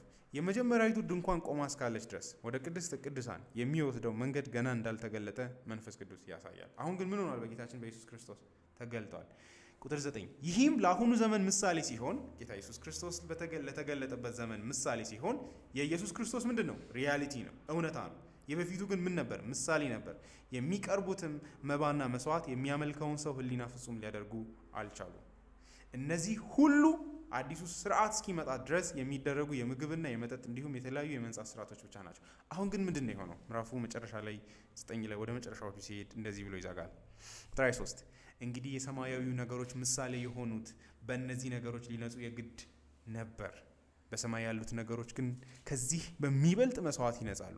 ክርስቶስ የእውነተኛይቱ ድንኳን ምሳሌ ወደ ሆነችው እና በሰው እጅ ወደ ተሰራችው መቅደስ አልገባም። ታዲያ ወዴት ነው ሄደው? ነገር ግን አሁን ስለኛ በእግዚአብሔር ፊት ለመታየት ወደ እርሷ ወደ ሰማይ ገባ ይላል። ሊቀ ካህናት የራሱ ያልሆነውን ደም ይዞ በየዓመቱ ወደ ቅድስተ ቅዱሳን እንደሚገባ ክርስቶስ ራሱን ብዙ ጊዜ መስዋዕት ለማድረግ ወደ ሰማይ አልገባም። እንዲህ ቢሆን ኖሮ ዓለም ከተፈጠረ ጀምሮ ክርስቶስ ብዙ ጊዜ መከራም መቀበል ባስፈለገው ነበር። አሁን ግን በዘመናት መጨረሻ ራሱን መስዋዕት በማድረግ ኃጢአትን ለማስወገድ ለአንዴና ለመጨረሻ ጊዜ ተገልጧል። ስለዚህ ምን እያለ ነው?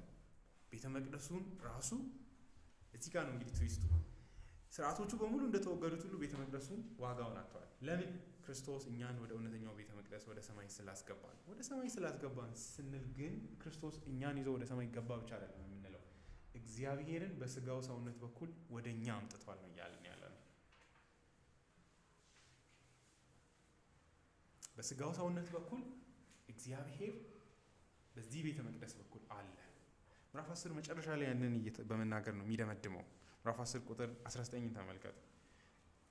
እንግዲህ እግዚአብሔር ይርዳን እንድንረዳ ይሄንን። እንግዲህ ወንድሞች ሆይ በኢየሱስ ደም ወደ ቅድስተ ቅዱሳን ለመግባት ድፍረት አግኝተናል። ቁጥር 20 ይኸውም በመጋረጃው ማለት በስጋው በኩል በከፈተልን አዲስና ሕያው መንገድ ነው። ከዚያስ በእግዚአብሔር ቤት ላይ የተሾመ ታላቅ ሊቀ ካህናት ስላለን ከክፉ ሕሊና ለመንጻት ልባችንን ተረጭተን ሰውነታችንን በንጹህ ውሃ ታጥበን በእውነተኛ ልብና በሙሉ እምነት ወደ እግዚአብሔር እንቅረብ። የተስፋን ቃል የሰጠን ታማኝ ስለሆነ አምነን የምንናገርለት ተስፋን አጥብቀን እንያዝ ይላል። ኢየሱስ በመጋረጃው በኩል ወዴት አደረሰን? ወደ እግዚአብሔር አደረሰን። በዚህ ረገድ ነው ቤተ መቅደስ ነው የምንለው።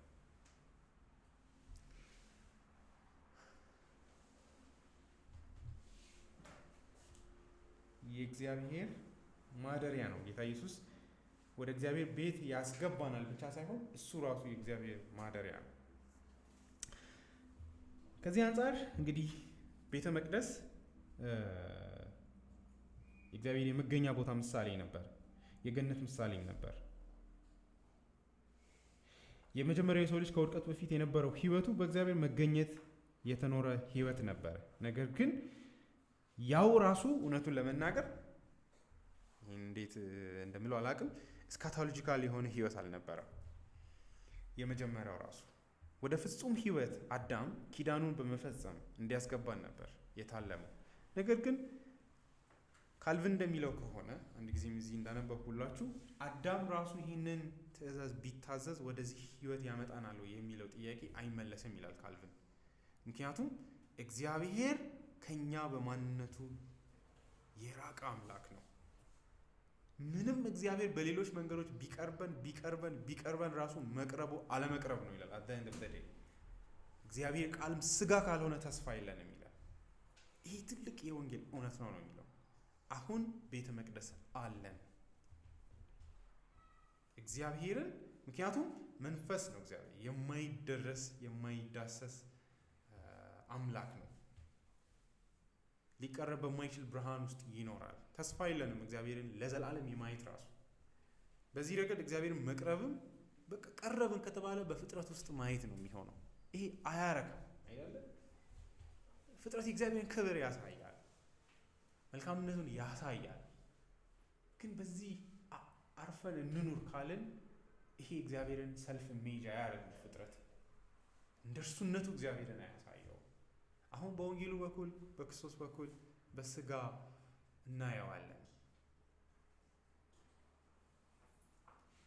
ስለዚህ ካልቪን አዳም ባይወድቅ ራሱ ጌታ ኢየሱስ ክርስቶስ ያደረገልንን ያህል አያደርግም ነው የሚለው። ወደ ዘላለም ሕይወት ቢያደርሰን ራሱ ጌታ ኢየሱስ የሆነውን ያህል አይሆንልንም። ምክንያቱም ቃልም ስጋ ሆነ የሚለውን መቼም ቢሆን አዳም ሰው ስለሆነ ያንን ሊያደርግልን አይችልም፣ በማንነቱ ሰው ስለሆነ ማለት ነው። ጌታችን ኢየሱስ ክርስቶስ ግን አምላክ በመሆኑ ቃልም ስጋ በመሆኑ እግዚአብሔርን የማግኘት ተስፋ አለን። አሁን በወንጌል ውስጥ ከሩቅ ሆነን እናየዋለን። ወደፊት ግን ሕይወትን በክርስቶስ ኢየሱስ እንድንካፈል እናውቃለን። ጳውሎስ ያንን ሲናገር አይደለ አንድ አንደኛ ዮሐንስ መልእክት ላይ ስለዛ ያወራል። ከእግዚአብሔር ጋር አሁን በዚህ ቤተ መቅደስ ሕይወትን ስለመካፈል። እነዚህ ነገሮች የሚነገሩ ናቸው። ብዙ ጫፉን ብቻ ከያዝን በቂ ነው። ስለ ሕይወት ቃል ከመጀመሪያ የነበረውን የሰማነውን በዓይኖቻችን ያየነውን የተመለከትነውንና እጆቻችን የዳሰሱትን እንናገራለን። ሕይወት ተገለጠ፣ እኛም አይተነዋል፣ እንመሰክርለታለንም። በአብ ዘንድ የነበረውን ለእኛም የተገለጠልን የዘላለምን ሕይወት እንነግራችኋለን። ምንድን ነው የዘላለም ሕይወት? እናንተም ከእኛ ጋር ኅብረት እንዲኖራችሁ ያየነውንና የሰማነውን እንነግራችኋለን። ኅብረታችንም ከአብ ከልጁም ከኢየሱስ ክርስቶስ ጋር ነው። ደስታችንም ፍጹም ይሆን ዘንድ ይህን እጽፍላችኋለሁ ይላል። እንዴት? አሁን በዚህ ቤተ መቅደስ ከእግዚአብሔር ጋር የሕይወት ኅብረት እንዳለን ሲናገር ማለት ነው። አንደኛ ቆሮንቶስ ላይ ጳውሎስም በወንጌሉ መጠራትን በዚህ አይነት ቃል ነው የገለጸው።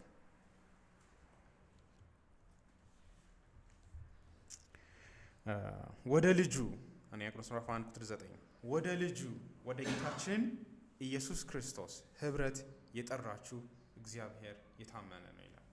ወደዚህ ፌሎሺፕ ነው፣ ወደዚህ የሕይወት ኅብረት ነው በክርስቶስ ኢየሱስ በዚህ ቤተ መቅደስ የተተሳሰር ነው።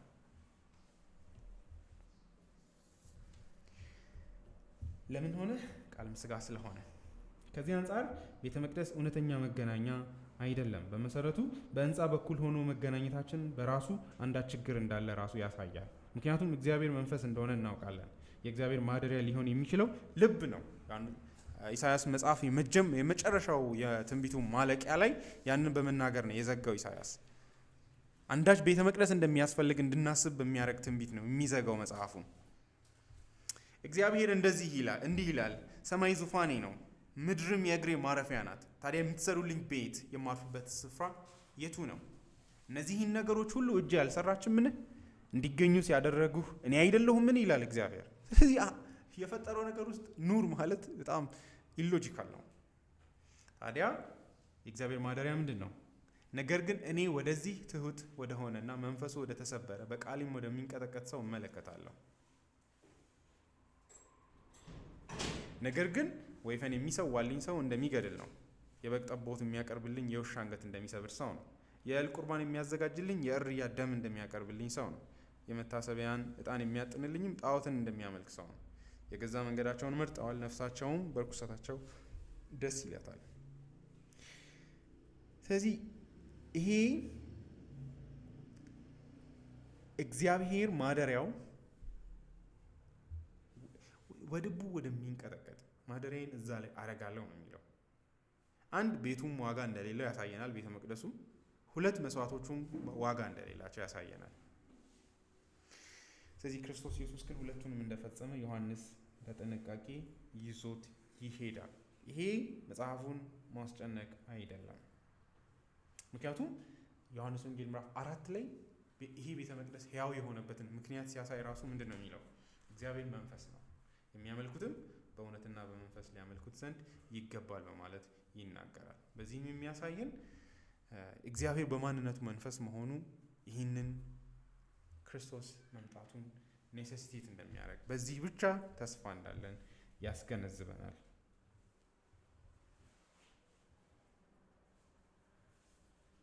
ነገር ግን ችግሩ ልባችን በኃጢአት የተያዘ እንደመሆኑ ወደ ራሱ ሊያስጠጋን አይችልም። ያ ብቻ ግን አይደለም። አውግስቲን እንደሚለው እኔ ይህንን አምላክ እንዴት በልቤ ውስጥ እሸከማለሁ? ሰማያት የማይችሉትን በማንነቱ ኢንፊናይት የሆነውን ወሰን የሌለውን አምላክ በልቤ ውስጥ ያድራል እንዴት እላለሁ? በነፍሴ ማደሪያ ውስጥ ነፍሴ ውስጥ ያድራልስ እንዴት እላለሁ?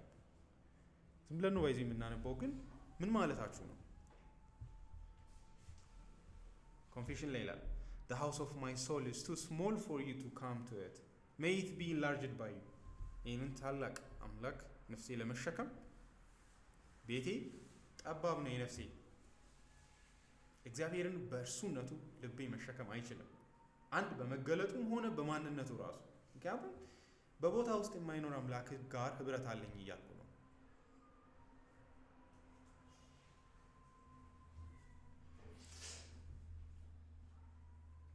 ልብ ደስ የሚለው በእኔ ውስጥ ያድራል ከሚለው ይልቅ በክርስቶስ ውስጥ ያድራል። እኛም በእርሱ በልጁ በክርስቶስ ኢየሱስ ሥጋ ውስጥ እናድራለን። እግዚአብሔርም በእርሱ ውስጥ ያድራል። ሁለታችንም በዛ ህብረት ከእግዚአብሔር ጋር አንድነት አለን። ማደሪያው እግዚአብሔር ኢየሱስ ክርስቶስ ነው። ለእኛም ደግሞ ምን አደረገልን? ሥጋ መለኮት በአንድ ማንነት ውስጥ። ስለዚህ ፍጹም ቤተ መቅደስ ተሰራ ማለት ነው። እኔ እግዚአብሔርን በእርሱነቱ መሸከም አልችልም። ቆላስይስ ምዕራፍ 1:19 ላይ ጳውሎስ እንደሚለው አይደል፣ የመለኮቱ ሙላት በሰውነቱ ተገልጦ ይኖራል ይላል። በዚህ ስጋ ላይ ደግሞ እኛም ልክ የኛን ስጋ ነው የተካፈለው። ከስጋ ስጋችን ልክ አዳም ሔዋንን እቺ አጥንት ከአጥንት ስጋ ከስጋዬ እንዳለው ማለት ነው። እርሱም የኛን ስጋ ወስዶ አከበረው። በዚህም ከእግዚአብሔር ጋር ቤተ መቅደስ ሰራለን። ከዚህ የተነሳ እግዚአብሔርን መሸከም አይኖርብኝም ይህንን ታላቅ አምላክ እኔ ስለማልችል። ነገር ግን በስጋው በክርስቶስ በኩል መጋረጃ በኩል ወደ እግዚአብሔር ሕይወት መግባት አለን።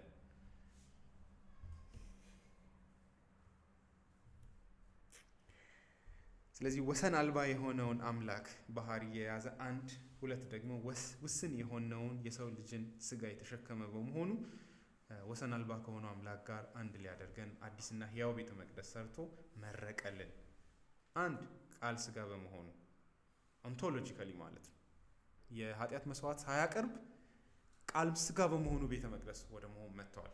ነገር ግን ደግሞ እኛ በኃጢአት ምክንያት ከእግዚአብሔር የራቅን ሰዎች ነን። መስዋዕት ሊቀርብልን ደም ሊፈስልን የተገባን ሰዎች ነን። በዚህም ቃልም ስጋ ሆኖ ቤተ መቅደሱን ሰራው። በዛው ቤተ መቅደስ ራሱን ደግሞ መስዋዕት አድርጎ አቀረበ። እግዚአብሔርም ይህንን መስዋዕት ለመቀበል በዚህ ቤተ መቅደስ መጥቷል። እኛም ደግሞ በእርሱ በኩል ይህን መስዋዕት አቅርበናል። ስለዚህ ከእግዚአብሔር ጋር ሰላም አለን። በእግዚአብሔር ቤት ውስጥ ማደር እንችላለን። ይህ ብቻ አይደለም ግን ደግሞ መንፈስ ቅዱስ ይመጣል። በስፍራ ውስጥ የማይገናኝ ሁለት ነገሮችን ወደ ማገናኘት መጥቷል አይደለ? ሁለተኛ ቆሮንቶስ ላይ ያለውን መዝጊያ አይደለም የምንጠቀመው። የጌታችን የኢየሱስ ክርስቶስ ፍቅር፣ የጌታችን የኢየሱስ ክርስቶስ ጸጋ፣ የእግዚአብሔር አብ ፍቅር፣ የመንፈስ ቅዱስ ህብረት ነው የምንለው። ከእግዚአብሔር አብ ውስጥ ሳይወጣ በክርስቶስ በኩል በቤተ ክርስቲያን ስላደረ መቼም ልንገናኘው ከማንችለው አምላክ ጋር በክርስቶስ ኢየሱስ በመንፈስ ቅዱስ በኩል ቤተ ክርስቲያን አሁን ይህ አንድነትና ቤተ መቅደስነት አለ። ከአባት ውስጥ ሳይወጣ ከወልድ ውስጥ ሳይወጣ ቤተ ክርስቲያን ላይ ስላደረ ይህ እውነታ አሁን ሆኗል። ይሄ ቲዮሲስ ማለት አይደለም፣ ጀስት በዚህ ቤተ መቅደስ ውስጥ አለን ከእግዚአብሔር ጋር ለማለት ነው። ያንን ጳውሎስ ኤፌሶን ላይ መንፈስ ቅዱስን እንዴት ወደዚህ እንደሚያመጣው ማየት እንችላለን። ክርስቶስ በወንጌል ውስጥ ያደረገልን ትልቁ ነገር ቅዱሱን መንፈስ እኛ ላይ እንዲያድር ቦታ መስራቱ ነው፣ ቤተ መቅደስ መስራቱ ነው። ኤፌሶን ምዕራፍ 1 ላይ ምዕራፍ 2 ቁጥር 17 እስከ 21 መንፈስ ቅዱስን እንድታዩ መሻቲ ከቁጥር 16 ጀምሮ ላንብበው። ጥልን በገደለበት በመስቀሉ ሁለቱም በዚህ በአንድ አካል ከእግዚአብሔር ጋር አስታረቀ። መጥቶም ርቃችሁ ለነበራችሁት ለእናንተ ቀርበው ለነበሩትም ለእነርሱ ሰላምን ሰበከ። ሁላችንም ቤተ መቅደስ ዓላማው ይሄ አይደለ?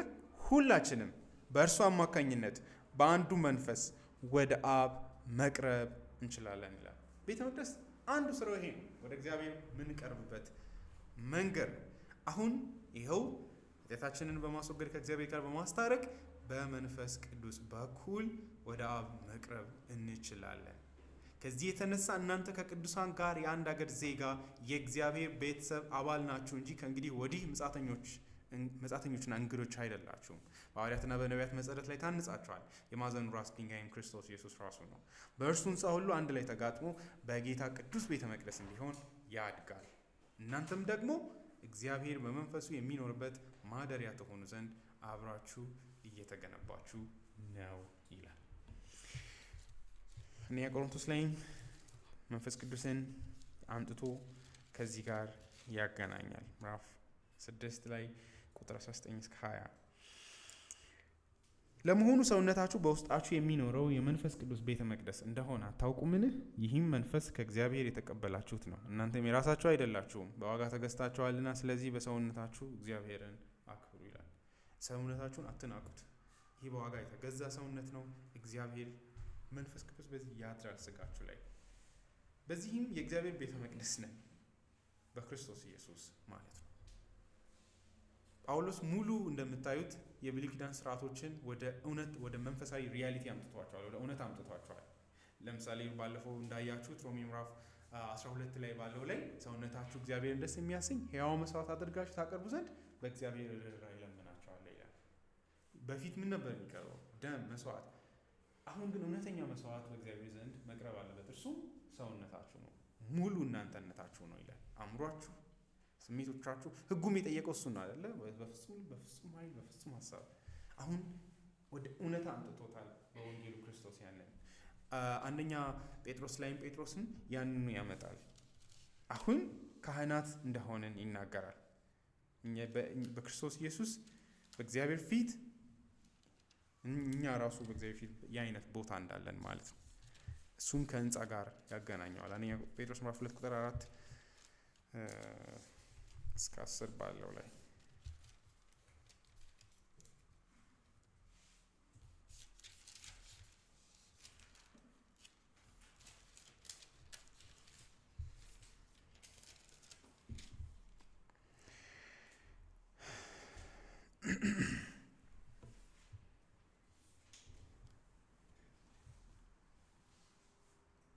በሰው ዘንድ ወደ ተናቀው አንደኛ ጴጥሮስ ምዕራፍ 2 ቁጥር 4 በሰው ዘንድ ወደ ተናቀው በእግዚአብሔር ዘንድ ግን ወደ ተመረጠውና ክቡር ወደ ሆነ ወደዚህ ሕያው ድንጋይ እየቀረባችሁ እናንተ ደግሞ በኢየሱስ ክርስቶስ አማካኝነት እግዚአብሔርን ደስ የሚያሰኝ መንፈሳዊ መስዋዕት ታቀርቡ ዘንድ ቅዱሳን ካህናት ለመሆን እንደ ሕያዋን ድንጋዮች መንፈሳዊ ቤት ለመሆን ትሰራላችሁ።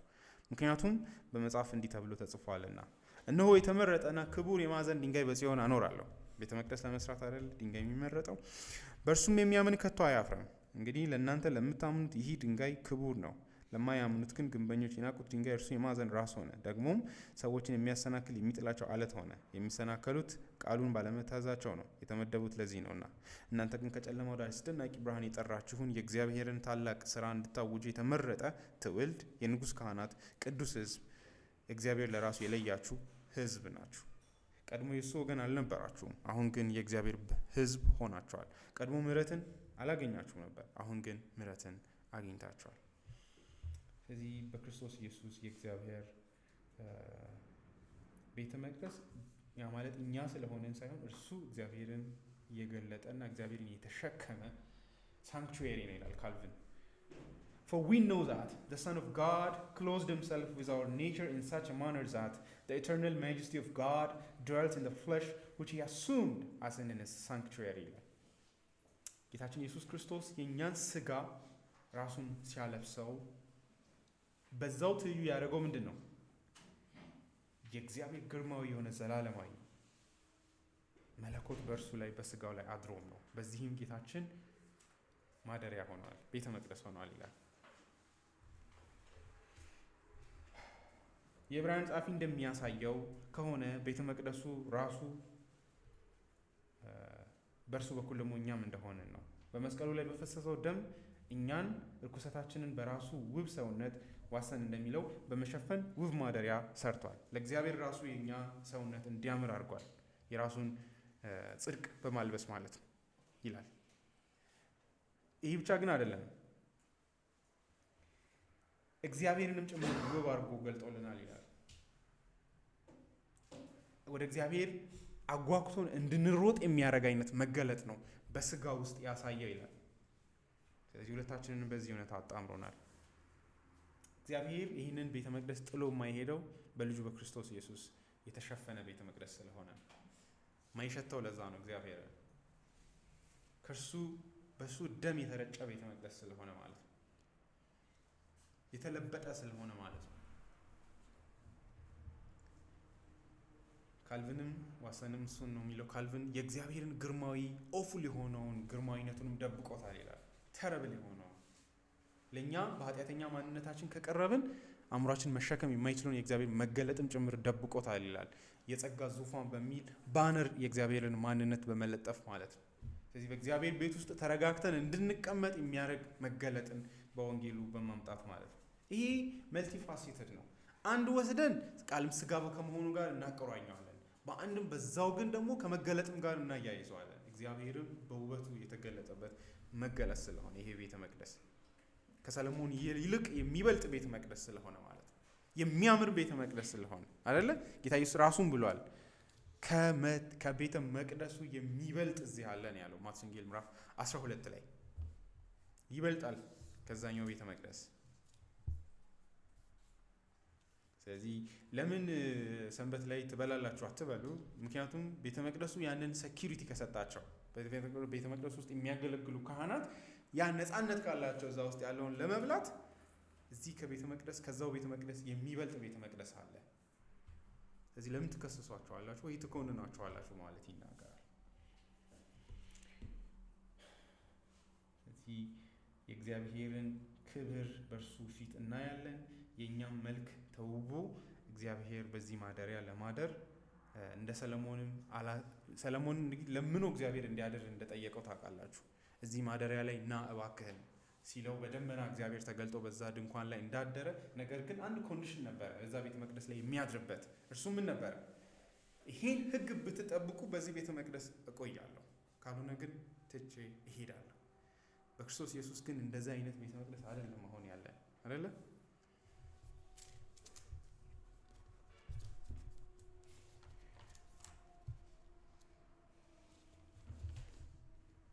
ነገሥት ላይ የሰለሞንን ልመና ከዛ የእግዚአብሔርን ንግግር ካያችሁ እንደዛ ነው።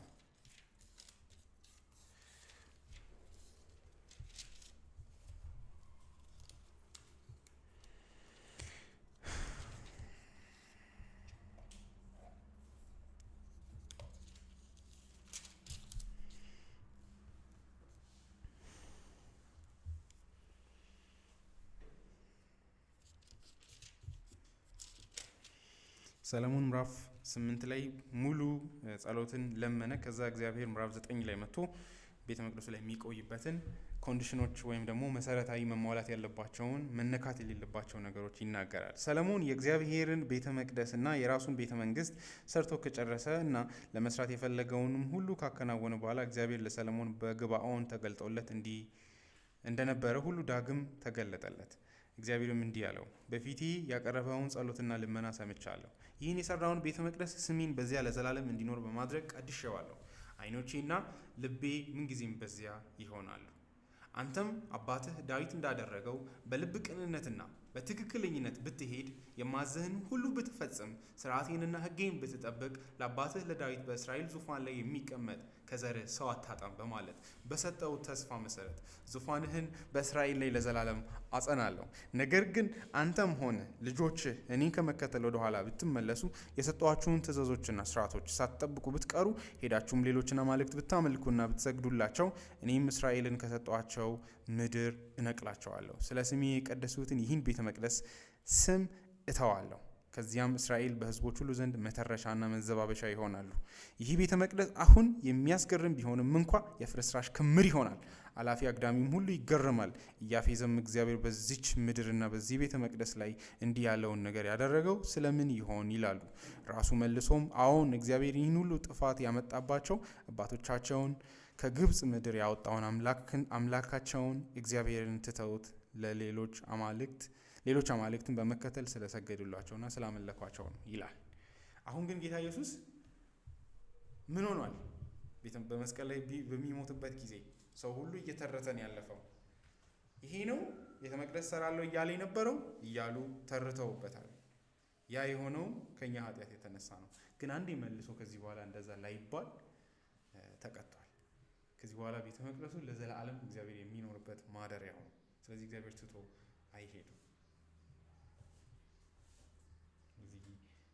በዚህ ረገድ ጌታችን ቤተ መቅደስም ነው መስዋዕቱንም በማቅረብ ፍጹም የሆነ ሕያው የሆነ ቤተ መቅደስ ሰርቷል።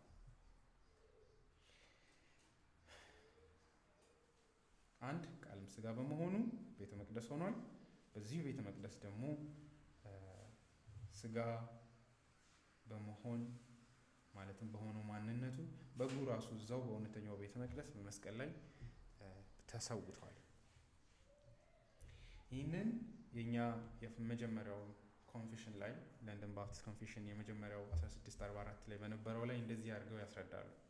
እንግዲህ እንደምታውቁት ሮሜ ምዕራፍ 3:25 ላይ ጳውሎስም እንደሚለው ነው፣ እንደ በግ ጠቦት በስርየት መክደኛው ላይ የሚረጨውን ደም በሚመስል መንገድ የጌታችን የክርስቶስ ደም እንደፈሰሰ ጳውሎስ ይናገራል። በዚህም የዛ የትንቢቱ እውነተኛ ፍጻሜም እንደሆነ የመስቀሉን ክስተት ያሳየናል። ምክንያቱም የተጠቀመው ቃል ያንኑ የቤተ መቅደሱን ስርዓት ስለነበር ማለት ነው። ምዕራፍ 3 ቁጥር 23 ምክንያቱም ሁሉም ኃጢአትን ሰርተዋል፣ የእግዚአብሔርን ክብር ጎድሏቸዋል፣ በኢየሱስ ክርስቶስ በሆነው ቤዛነት እንዲያው በጸጋው ጸድቀዋል፣ በደሙም በሆነው እምነት እግዚአብሔር የማስተሰሪያ መስዋዕት አድርጎ አቅርቦታል። ይህንን የሚያደርገው ቀድሞ የተፈጸመውን ኃጢአት ሳይቀጣ በትዕግስት በማለፍ ጽድቁን ለማሳየት ነው ይላል። ስለዚህ ይሄ ልክ ጌታ ኢየሱስ ክርስቶስን ልክ በመስቀል ላይ ሞቱ በስርየት መክደኛው ላይ እንደፈሰሰው ደም አድርጎ ነው ጌታ ኢየሱስን ያቀረበው። ኮንፌሽኑን ላንብብላችሁ። ይሄ አንቀጽ 18 ነው። እንደ ሁለተኛው ኮንፌሽን አይደለም። ዝም ብሎ 1 2 3 እያለ አንቀጾቹ ዝም ብሎ ይሄዳሉ። This priesthood was not legal or temporary, but according to the order of Melchizedek, and it is stable and perfect, not for a time, but forever, which is suitable to Jesus Christ, as to him that ever liveth. Christ was a priest, sacrifice, and altar. ክርስቶስ መስዋዕቱን ነው፣ ካህኑንም ነው። መስዋዕቱ የቀረበበትም መክደኛው የስርየት መክደኛው ቤተ መቅደስ አልታርም ጭምር ነው። እንዴት ነው ይህንን የሚተነትኑት? He was a priest according to both natures. ሁለቱም ባህሪያቶቹ መለኮት መሆኑም ሰው መሆኑም ለክህነቱ ፋይዳ አላቸው። ምክንያቱም አምላክ ሰው ነው መቀጣት ያለበት፣ ምክንያቱም የሰው ልጅ ስለሆነ ኃጢአት ያደረገው። ነገር ግን የእግዚአብሔርን ቁጣ የሰው ክንዶች መሸከም አይችሉም። ስለዚህ አምላክ በሰው በኩል የኃጢአትን ቅጣት ተቀብሏል ነው እያለን ያለ ነው። ስለዚህ ሁለቱም ኔቸሮቹ ለክህነቱ ውለዋል። መስዋዕት ነው according to his human nature፣ እንደ ሰዋዊው ተፈጥሮ ነው መስዋዕትነቱ። ምክንያቱም አምላክ አይደለም የተሰዋው፣ ስጋ ነው የተሰዋው። Once in scripture it is attributed to his body, to his blood. መስዋዕት ሁሌም እንደምታዩት ከደም ከሚታየው የስጋ ደም ጋር የተቆራኘ ነው። Yet the effectualness of this sacrifice did depend upon his divine nature. ነገር ግን ይህ ደም ዘላለማዊ ፋይዳ ያገኘው ግን በመለኮት አልታር ላይ መክደኛው ላይ የቀረበ መስዋዕት ስለሆነ ነው። Therefore it is called the blood of God. ለዚህ ነው ሐዋርያ ሥራ ምዕራፍ 20 ላይ ጳውሎስ ቁጥር 28 ላይ እግዚአብሔር በገዛ ደሙ የዋጃትን የምንለው የቀረበበትን መለኮታዊ ማንነቱን ቤተ መቅደስ ያደርጉታል። የተሰዋውን በግ ደግሞ ደሙን ተፈጥሮ የስጋ ሰውነቱ ወይም ደግሞ ሰው የሆነበት ማንነቱ ያደርጋሉ። ስለዚህ ቤተ መቅደስ ነው ስንል በዚህ ረገድ ማለታችንም እንደሆነ ልንረዳ እንችላለን። He was the altar according to his divine nature, it belonging to the altar to sanctify that which is offered upon it, and so it ought to be of a greater dignity than the sacrifice itself ይላሉ። ይህን የወሰዱት ከማቴዎስ ወንጌል ምዕራፍ 23 ቁጥር 17 ነው። ለምንድን ነው ይህችን ጥቅስ የተጠቀሟት? ተመልከቷት ምን እንደሚሉ።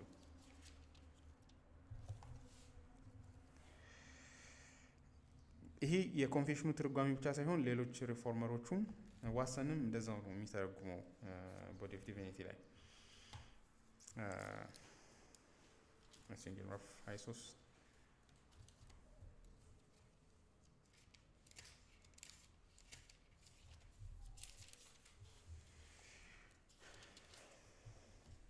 17 እናንተ የታወራችሁ ተላላዎች ከወርቁና ወርቁን ከቀደሰው ቤተ መቅደስ የቱ ይበልጣል? ስለዚህ ምንድነው ነጥቡ? ቤተ መቅደሱ ይበልጣል። ስለዚህ ምን እያሉ ነው? የክርስቶስ ኢየሱስን የመስቀል ላይ ሞቱን ከፍ ያለ ዋጋ እንዲያገኝ ያደረገው የቀረበበት ቤተ መቅደስ ነው ይላሉ። መስዋዕቱ በዚህ መለኮታዊ በሆነ አካል መስዋዕት ላይ ስለቀረበ ነው ወርዝም ያገኘው አይደለ? ሰው ብቻ አይደለም፣ የእግዚአብሔር ልጅ ነው በዛ መስዋዕት ላይ በራሱ ላይ ስጋን ለብሶ ቅጣትን የተቀበለው። ስለዚህ ድነታችን ከዚህ የተነሳ ነው ይሄ አይነት ዋጋን ያገኘው።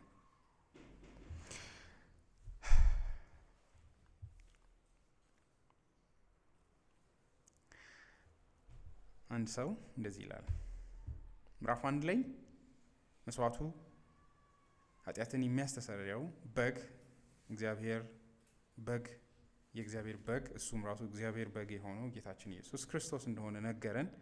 እዚህ ላይ ሲመጣ ደግሞ ምክንያቱም መስዋዕቶቹ በዛው በጎቹ መቅረብ ካቆሙ አሁን ቤተ መቅደሱም ጭምር ተስፋ እንደሌለው ምዕራፍ 2 ላይ አሁን በምናየው ያሳየናል። ስለዚህ ቤተ መቅደሱ ራሱ ሊለወጥ ዘንድ እንደተገባ ይናገራል።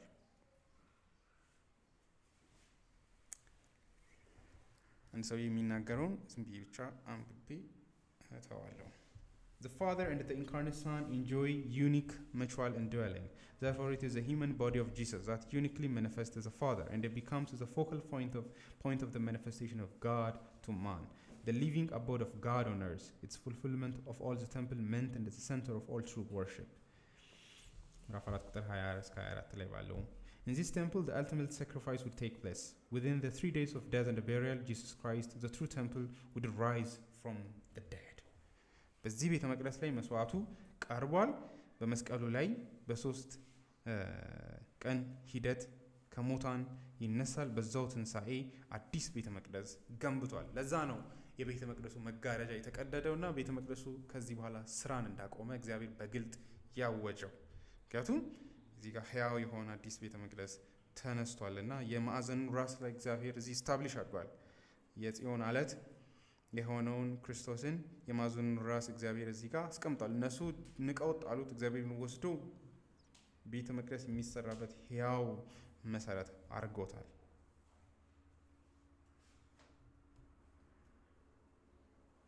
በዚህ ረገድ ወደፊትም ቢሆን እግዚአብሔር በሙሉ መገለጡ የምናገኘው የሆነ ቤተ መቅደስ እናያለን የሚል ተስፋ አይደለም ያለን። እግዚአብሔር መንፈስ ስለሆነ ጌታችን ኢየሱስ ክርስቶስን ወደፊት በአካል እናገኘዋለን። በእርሱ በኩል የእግዚአብሔርን ግርማዊ ክብር እናያለን። እግዚአብሔርን ራሱኑ በእርሱ በኩል እናገኘዋለን። እግዚአብሔር አባትን እናያዋለን። ይህ ፍጥረት ማሳየት ያቃተውን አጠገባችን ያሉ ሰዎች ማሳየት ያቃቱትን መልክ በእርሱ ውስጥ ፍጹም ሆኖ እናያዋለን። ሕይወትን ያኔ ፍጹም ሆኖ እናያለን። ይህ ተስፋ ስላለን ራሳችንን እንቀድሳለን ዮሐንስ እንደሚናገረው። ስለዚህ ጌታ ኢየሱስ እዛው እነሱ እየከሰሱት እያላቸው ያለው እኔ የሚሻል ቤተ መቅደስ እሰራላችኋለሁ የሚል የወንጌል ብስራት ነበር እየነገራቸው የነበረው። አይኖቻቸው የተጋረዱ ጭፍን ስለሆኑ ግን በጨለማ የተያዙ ስለነበሩ አይታያቸውም ምን እየተናገረ እንደነበር። ዮሐንስ በስተመጨረሻ ላይ እዚህ ላይ እንግዲህ ከሙታን ከተነሳ በኋላ ደቀ መዛሙርቱ ምን እንደተናገረ አስታወሱ፣ መጽሐፍትንና ኢየሱስ ያለውንም ቃል አመኑ ይላል። እጅግ ውብ የሆነ ዲስክሪፕሽን ነው። ይህንን ብዙ ሰዎች አላስተዋሉም። አንድ ሰው ብቻ ነው እቺን ያወጣት። መጽሐፍትንና ኢየሱስ ያለውንም ቃል አመኑ ነው የሚለው። ኢየሱስ ልክ እንደ ቅዱሳት መጽሐፍት እንደታመነ ያሳየናል። ልክ የብሉይ ኪዳን መጽሐፍት የእግዚአብሔር እስትንፋሰ መለኮት እንደሆኑ ሁሉ ከክርስቶስ ኢየሱስ አንደበት የሚወጡትን ንግግሮች የእግዚአብሔር ቃል አድርገው ከመጽሐፍ ቅዱስ እኩል እንዳመኑ ያሳየናል። ይህ በጣም ኢየሱስ አምላክ መሆኑንም ያሳየናል። እዚህ ላይ ግን በጣም የሚያስደንቀው መጽሐፍትን ራሱ ወደ ማመን መምጣታቸውን ነው ዮሐንስ የሚናገረው። እዚህ ይሄ በጣም ይገርማል። ዮሐንስ እያመነ ነው ማለት ነው። በፊት መጽሐፍትን የሚያምን ይመስለው ነበር እና ነው አሁን ወደ ማመን የመጣው። ብሉይ ኪዳን መጽሐፍትን እንደሚያምኑ የተስፋ ቃሎችን እንደሚያምኑ አክት ያደርጋሉ እንጂ አክቹአሊ እውነተኛውን የእግዚአብሔርን ቃሎች እንደማያምኑ እንደሚናገር እንድናስብ ያደርጋል። አሁን ግን መጽሐፍትንም ወደ ማመን እንደመጣ ይናገራል። ጌታ ኢየሱስ ክርስቶስን ብቻ ሳይሆን ይሄ በጣም ያስፈራል ማለት ነው። አንዳንዴ እናምናለን እያልን መጽሐፍ ቅዱስን ላናምን እንደምንችል ያሳያል።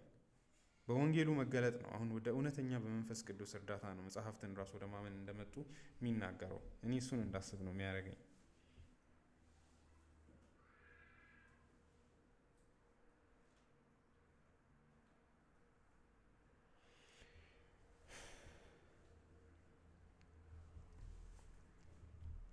ስለዚህ እውነተኛ ኢየሱስ ክርስቶስን ማመን ምዕራፍ 1 ላይ እንዳለው የዮሐንስ ዓላማ በዚህ መልእክት ውስጥ ሊያሳየን የፈለገው ኢየሱስ ክርስቶስ እንደሆነ ማለትም እውነተኛ የሚጠበቀው መሲህ እንደሆነ፣ ሁለት ደግሞ የእግዚአብሔር ልጅ እንደሆነ። ድነታችን ሁሉ የሚፈልቀው ከዚህ ውስጥ ነው። መሲህ ማለት ትርጉሙ ከገባን እሰየው፣ ግን ሌላ መሲህ በአእምሯችን ውስጥ ልንስል እንችላለን። እውነተኛውን መሲህ ግን ራሱ ያስረዳናል። እርሱም በግ የሆነው መሲህ ነው፣ ቤተ መቅደስ የሆነው መሲህ ነው። በመስቀሉ ላይ እግዚአብሔርንና ሰዎችን የሚያስታርቀው እንደ ያዕቆብ መሰላል የሆነው መሲህ ነው። እሱን ከሆነ የምታምኑት ለኃጢአተኞች ምትካይ ሞት በመሞት አዲስና ሕያው ቤተ መቅደስ የሚሰራን አካል ከሆነ የምታምኑት እሰየው፣ እውነትም የዘላለም ሕይወትን አግኝታችኋል። ካልሆነ ግን የመጥፋት ምልክት ነው። ይሄ እጅግ የምስራች ነው። እጅግ ታላቅ መልካም ዜና ነው። ለማን? ቤተ መቅደስ እየፈለጉ ላሉ፣ እግዚአብሔርን የት እናያለን ለሚሉ። የትኛው ሃይማኖት ነው እግዚአብሔርን የማገኝበት? ያ ብቻ አይደለም ግን እውነትም እግዚአብሔርን ማን ያገናኘኛል? ምክንያቱም የህይወት ትልቁ ጥያቄ ያ ስለሆነ በኢየሱስ ክርስቶስ ወንጌል ያገኘ ነው ትልቁ ነገር ቤተ መቅደሱ።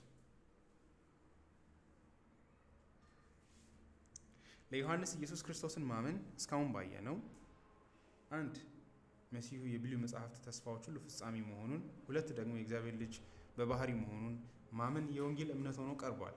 መሲህ ማለት እንግዲህ እስካሁን ባየ ነው በግ ነው፣ መሰላል፣ ቤተ መቅደስ ነው ብሎ ያስረዳናል። ይህ ማለት በመስቀል በቀላል ቋንቋ እናስቀምጥ ከተባለ ከገባን ጳውሎስ እንዳለው በወደደኝና ስለኔ በሞተው ብሎ ማመን ነው የሚያድነው። ስለኔ ተተክቶ የእግዚአብሔር በግ ሞቷል። በዚህም ከእግዚአብሔር ጋራ ህብረት አለኝ፣ እግዚአብሔርን አግኝቻለሁ። ይሄ ወንጌል የሚያስደስተን ይህን በመስጠቱ ከሆነ መልካም ነው። ምክንያቱም የሰው ልጅ ትልቁ ችግር ቤተ መቅደስ የማጣት ችግር ነው ያለብን። ድህነት አይደለም ችግራችን፣ ብቸኝነት አይደለም፣ የህይወት ውስብስብነት አይደለም። የእግዚአብሔርን ፊት ማን ያሳየናል? ማን ቤተ መቅደስ ይሆንልናል የሚል ጥያቄ ነው። ይህ ጥያቄ የሌለው ሰው እውነተኛ የህይወት ግብም አልገባውም። ከዛ የተነሳ የወረዱ ነገሮችን ሊያስብ ይችላል። ግን ወንጌሉ ይህ አይነት ጥያቄ ተሸክሞ እንደ ዳዊት ልባቸው በሐዘን ለተሞላ ታላቅ የምስራች ነው። ይህም ባጭሩ በአንድ ቋንቋ ሊዘጋ ይችላል። ክርስቶስ ኃጢአተኞችን ሊያድን መጣ፣ ክርስቶስ ለኃጢአተኞች ሞተ በሚለው መልእክት ውስጥ ሊቋጠር ይችላል። እውነተኛ አምላክ የት አገኛለሁ? የሕያው አምላክን ፊት የት አያለሁ? መንፈስ ቅዱስን የት አገኛለሁ ብለው ለሚጨነቁ ይኸው ወንጌሉ ዮሐንስ እያለ ያለው እሱ ነው። እመኑ፣ ኢየሱስ ክርስቶስ እውነተኛ ቤተ መቅደስ እንደሆነ፣ የመንፈስ ቅዱስ መገኛ ቦታ እንደሆነ። ይህን ልናየው የምንችለው በእምነት ብቻ ነው። ልባችን ላይ ደግሞ እምነትን ሊያሰርጽ የሚችለው በወንጌሉ መንፈስ ቅዱስ ነው። እግዚአብሔር ስለዚህ ቅዱስ ቤተ መቅደስ የተመሰገነ ይሁን። እግዚአብሔርን አመስግነን እንጨርሳለን።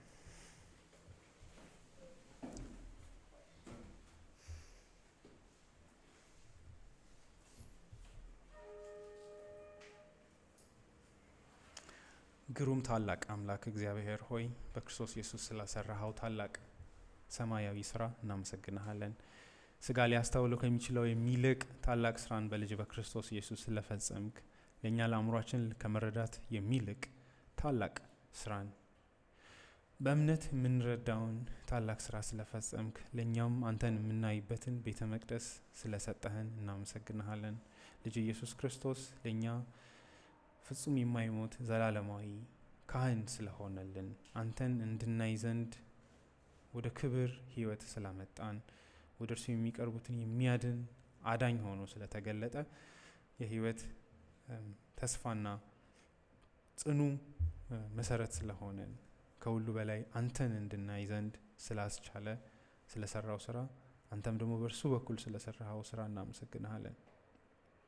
ኃጢአተኞችን ሊያድን ልጅ ኢየሱስ ክርስቶስ ስለመጣ፣ መስዋዕት ስላቀረበ እናመሰግንሃለን።